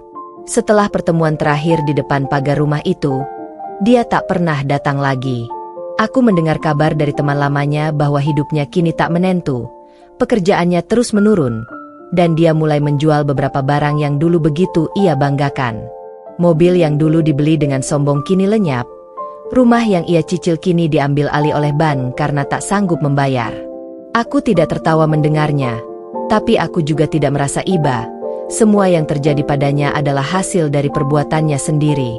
Alam tidak pernah tidur, dan keadilan, meski lambat, selalu datang pada waktunya. Sementara Linda, mantan sahabat sekaligus pengkhianat itu, benar-benar menghilang dari kehidupanku. Tidak ada kabar, tidak ada pesan, tidak ada permintaan maaf lagi. Tapi aku pernah mendengar desas-desus bahwa dia kini hidup sederhana di kota kecil, bekerja di klinik pinggiran dengan bayaran rendah. Seorang teman sempat berkata bahwa Linda sering menangis, menyesali semua yang terjadi. Tapi aku tidak lagi peduli. Aku tidak membencinya, tapi aku juga tidak akan pernah memaafkannya sepenuhnya. Beberapa luka memang tidak perlu dihapus. Cukup dijadikan pengingat agar kita tidak jatuh di lubang yang sama.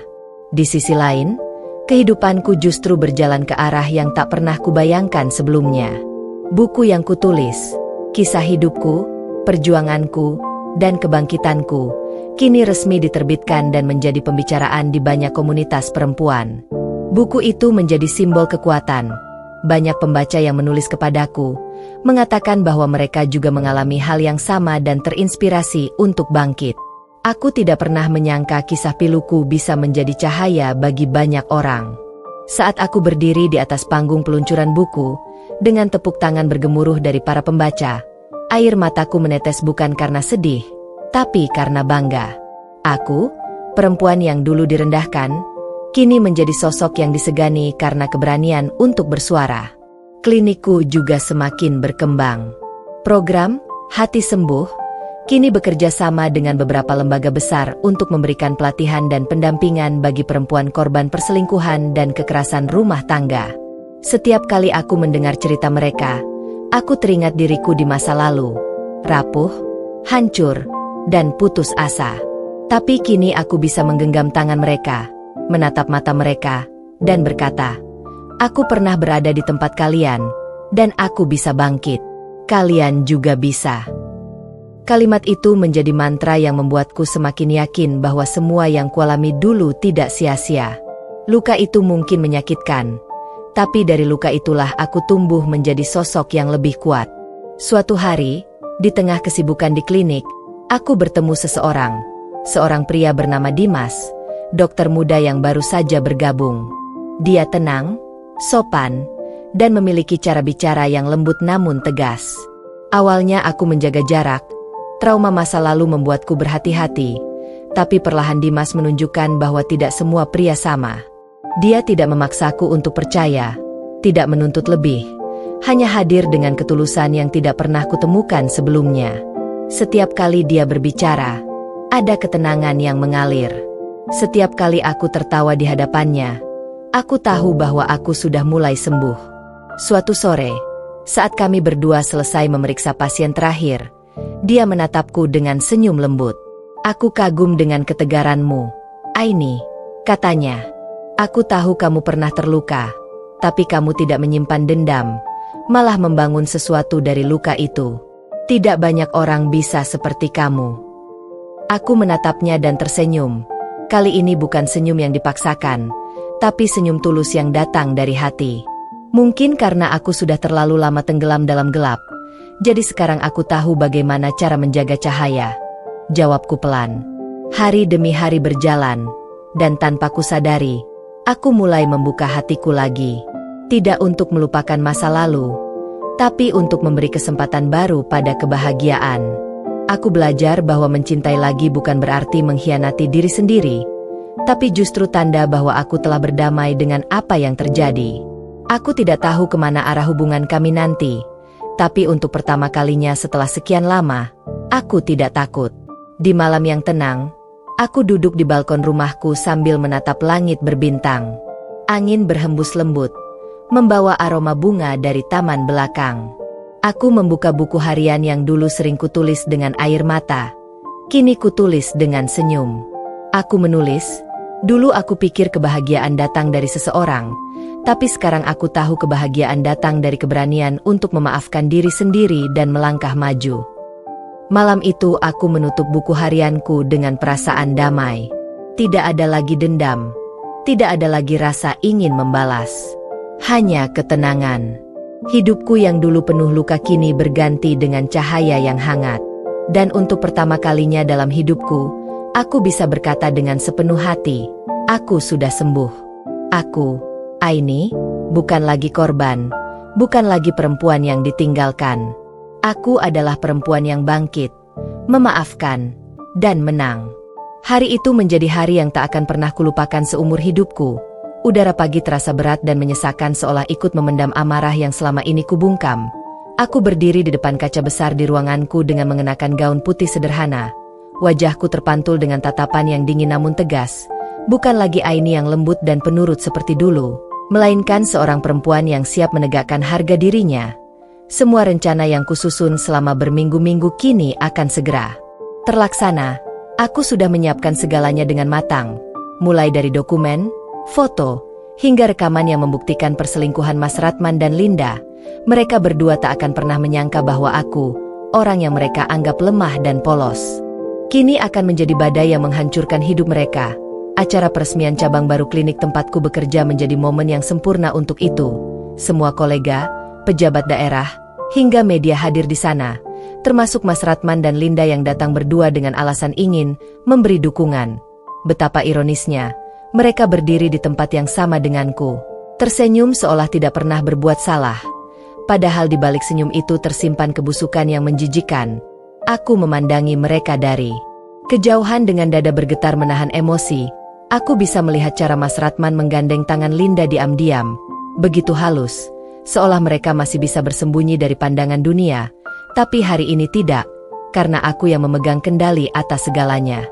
Ketika acara sudah berjalan setengah, pembawa acara mempersilakan aku untuk memberikan sambutan. Aku melangkah ke atas panggung dengan langkah mantap. Sorot lampu jatuh tepat di wajahku. Semua mata tertuju padaku, termasuk dua orang yang sebentar lagi akan kulumat harga dirinya di depan umum. Suaraku tenang ketika mulai berbicara tentang perjuangan dan kerja keras tim medis. Tentang bagaimana menjaga kepercayaan pasien adalah hal yang sangat penting. Tapi kemudian nada bicaraku berubah, pelan, namun tajam. Aku mulai menyisipkan kalimat yang membuat semua orang mulai memperhatikan lebih dalam.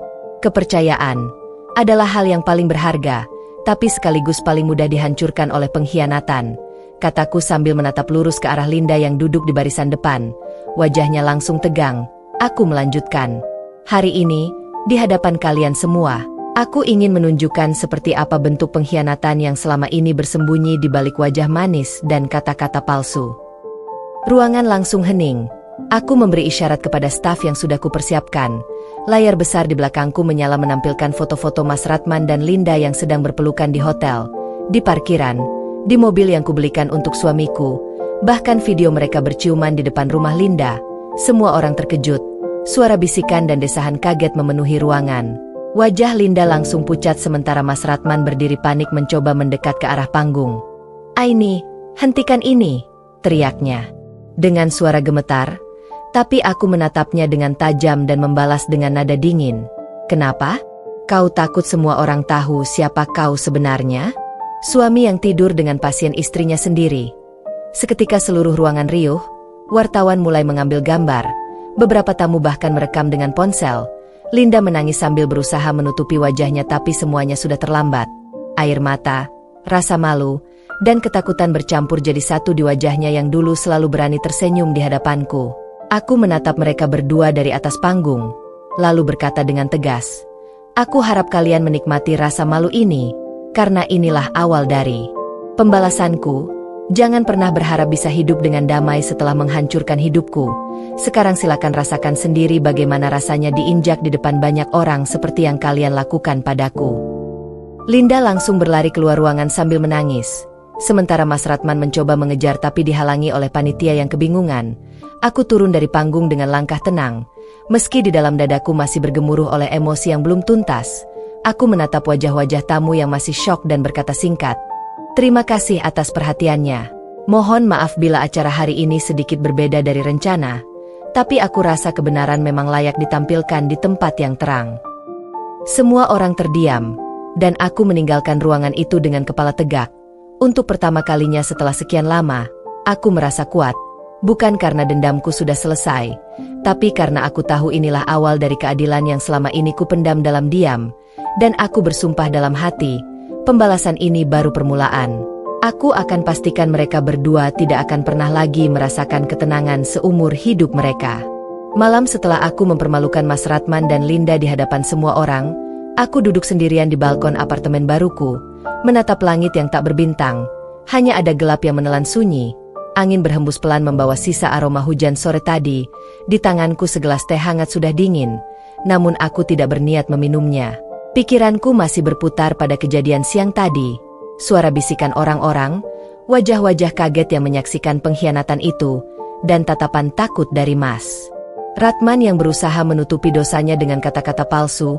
Aku tidak menyesal, tidak sama sekali.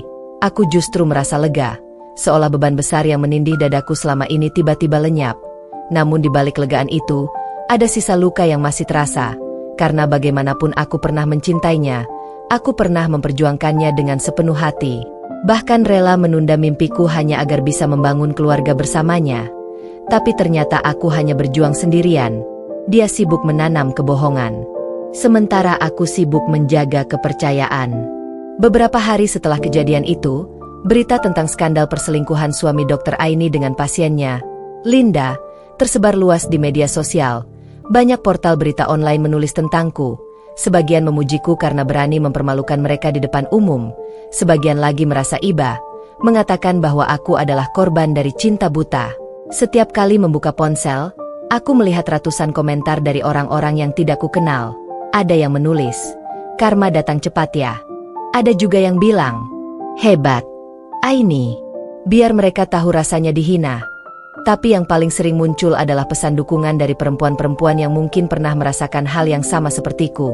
"Aku juga pernah dikhianati. Terima kasih sudah mewakili kami semua," tulis seseorang di kolom komentar.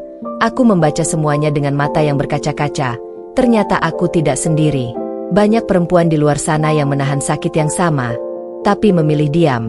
Dan aku bersyukur karena keberanianku mungkin bisa jadi kekuatan bagi mereka. Sementara itu, hidup Mas Ratman dan Linda benar-benar hancur. Linda diberhentikan dari klinik karena kasus etik dan reputasi buruk. Wajahnya yang dulu selalu tersenyum penuh percaya diri kini terlihat lusuh dan ketakutan. Beberapa kali aku mendengar kabar dari teman-temanku bahwa dia kesulitan mencari pekerjaan. Tak ada klinik yang mau menerima karena semua orang sudah tahu kisahnya. Sedangkan Mas Ratman, ia kehilangan pekerjaannya di kantor. Setelah viralnya video perselingkuhannya, klien yang bekerja sama dengan perusahaannya membatalkan kontrak, membuatnya dipecat oleh atasannya. Rumah yang dulu kami tinggali bersama kini dijual untuk menutup hutang. Aku tahu itu dari agen properti yang menelponku menanyakan apakah aku ingin membeli rumah itu kembali. Aku hanya tertawa kecil dan berkata, "Tidak, biarkan rumah itu ikut pergi bersama kenangan busuk di dalamnya." Suatu sore, ketika aku baru saja pulang dari rumah sakit, aku melihat seseorang berdiri di depan apartemenku.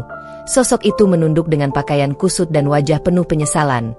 Aku mengenalinya meski sejenak ragu. "Mas Ratman, suamiku," atau lebih tepatnya mantan suamiku. Berdiri di sana dengan mata memerah dan wajah yang tampak lebih tua dari terakhir kali kulihat. Aini, suaranya lirih, nyaris tenggelam di antara deru kendaraan. Aku tidak menjawab, hanya memandangi wajahnya yang dulu begitu kucintai dan kini hanya meninggalkan rasa muak. Aku tahu aku salah, aku bodoh, aku kehilangan segalanya. Aini, aku kehilangan kamu, katanya dengan air mata menetes di pipinya. Tapi aku tidak bergeming. Aku hanya berkata pelan namun tegas. Kau tidak kehilangan aku, Ratman. Kau membuangku, dengan sadar, demi perempuan yang kau anggap lebih menarik. Dan sekarang setelah semuanya hancur, kau datang memohon? Kau pikir aku akan iba? Ia mencoba mendekat, tapi aku melangkah mundur. Jarak kami kini bukan hanya beberapa meter, tapi sejauh jurang yang tak akan pernah bisa dijembatani lagi. Aini, aku cuma ingin kesempatan untuk menjelaskan, katanya lirih. Aku menatapnya dengan senyum dingin. Penjelasanmu sudah tidak berarti, Ratman. Semua sudah terjadi. Semua orang sudah tahu siapa kau sebenarnya. Dan aku tidak mau jadi bagian dari drama yang kau buat lagi. Pergilah, sebelum aku benar-benar muak melihat wajahmu. Ia menunduk, menangis tanpa suara, dan perlahan berbalik pergi, meninggalkan bayangan yang dulu pernah aku yakini akan selalu melindungiku, tapi kini hanya menjadi sosok asing yang memalukan. Malam itu aku menangis, bukan karena masih mencintainya, tapi karena aku akhirnya sadar betapa bodohnya aku dulu, mencintai seseorang yang tidak pernah menghargai ketulusan. Beberapa bulan berlalu, hidupku mulai membaik. Aku mendapatkan tawaran untuk menjadi kepala klinik baru di luar kota, sebuah penghargaan atas kerja keras dan profesionalisme. Aku menerimanya dengan hati yang tenang, karena aku tahu ini adalah langkah baru menuju kebahagiaan yang sejati.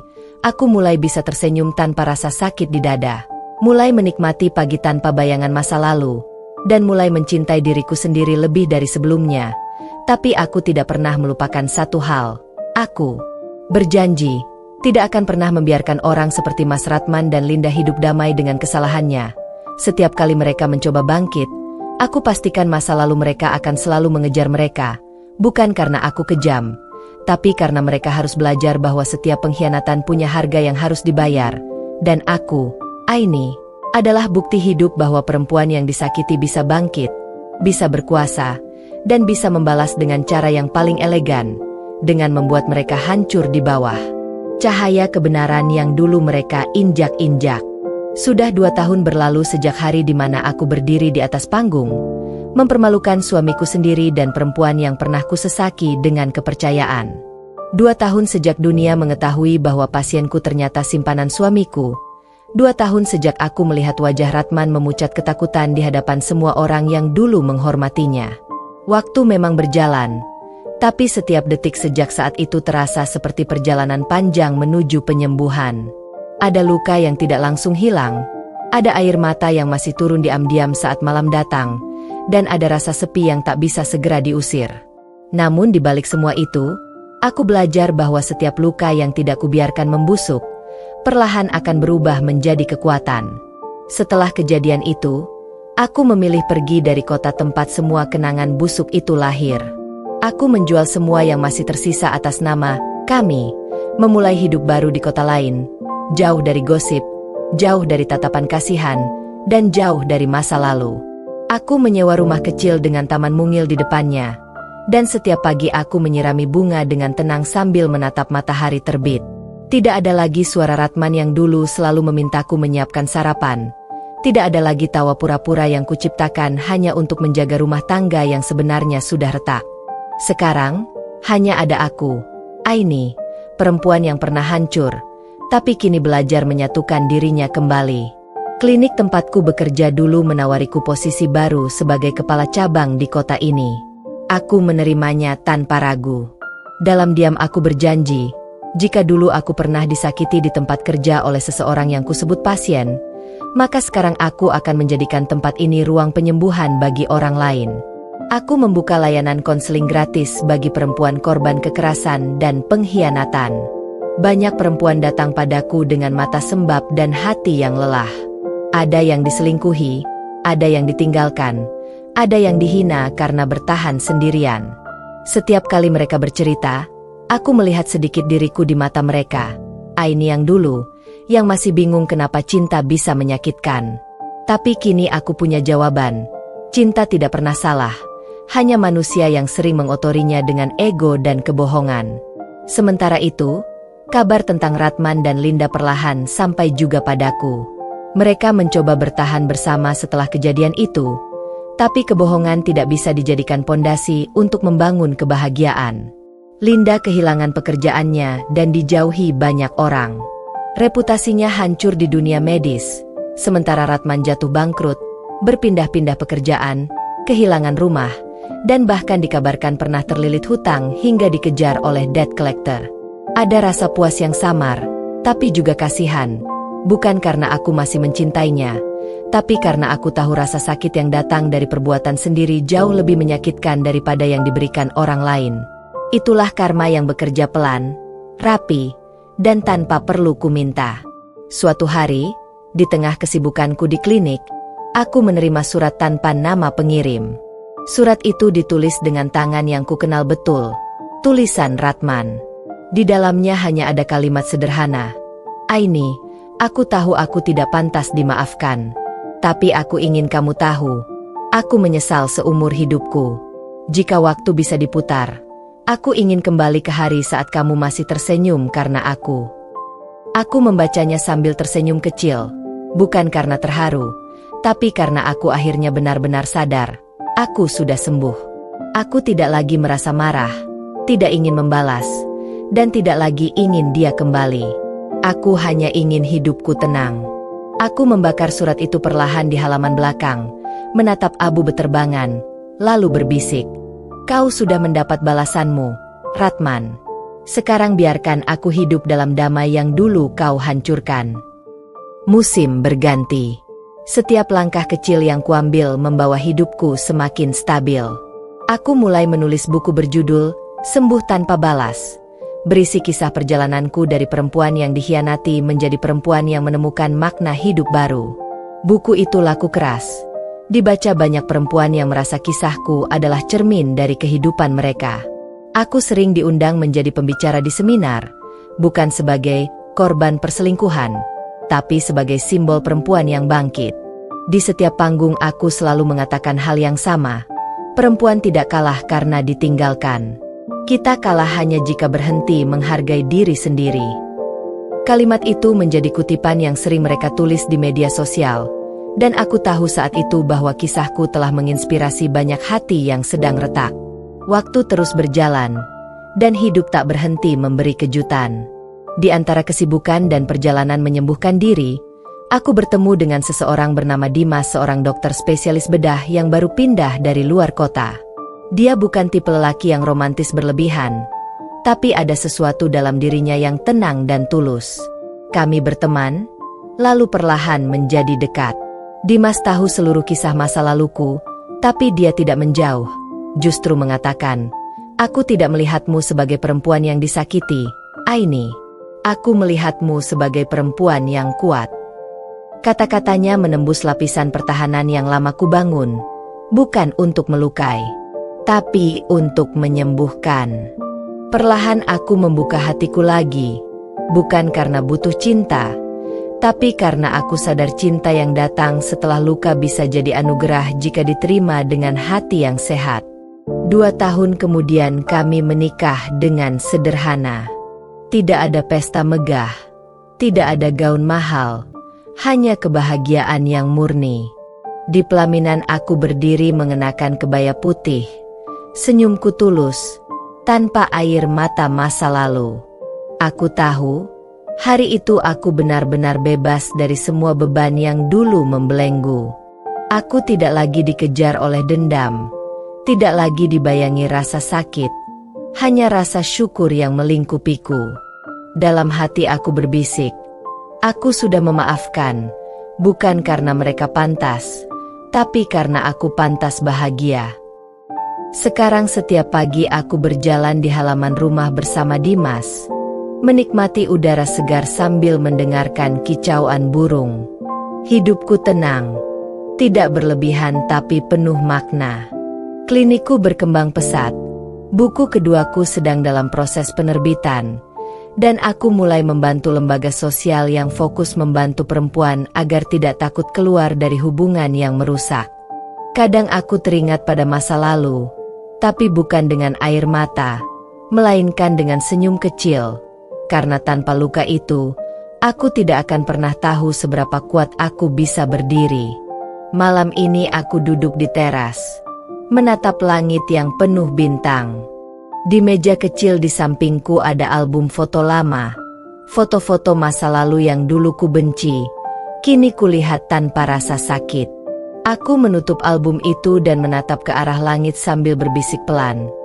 Terima kasih, Tuhan, karena melalui kehancuran aku belajar membangun diriku sendiri. Angin malam berhembus lembut, seolah menyapa dan memeluk. Aku menutup mata, tersenyum, dan dalam hatiku berkata, kini aku bukan lagi Aini yang ditinggalkan. Aku adalah Aini yang memilih ketenangan di atas balas dendam, memilih cinta di atas luka, dan memilih hidup di atas kenangan. Dan disitulah kisahku berakhir. Bukan dengan air mata, bukan dengan teriakan dendam, tapi dengan keheningan yang menenangkan, dengan hati yang akhirnya pulih dan berdamai. Karena pada akhirnya, pembalasan terbesar bukanlah ketika mereka jatuh, tetapi ketika aku bangkit dan berjalan tanpa pernah menoleh lagi. Tamat.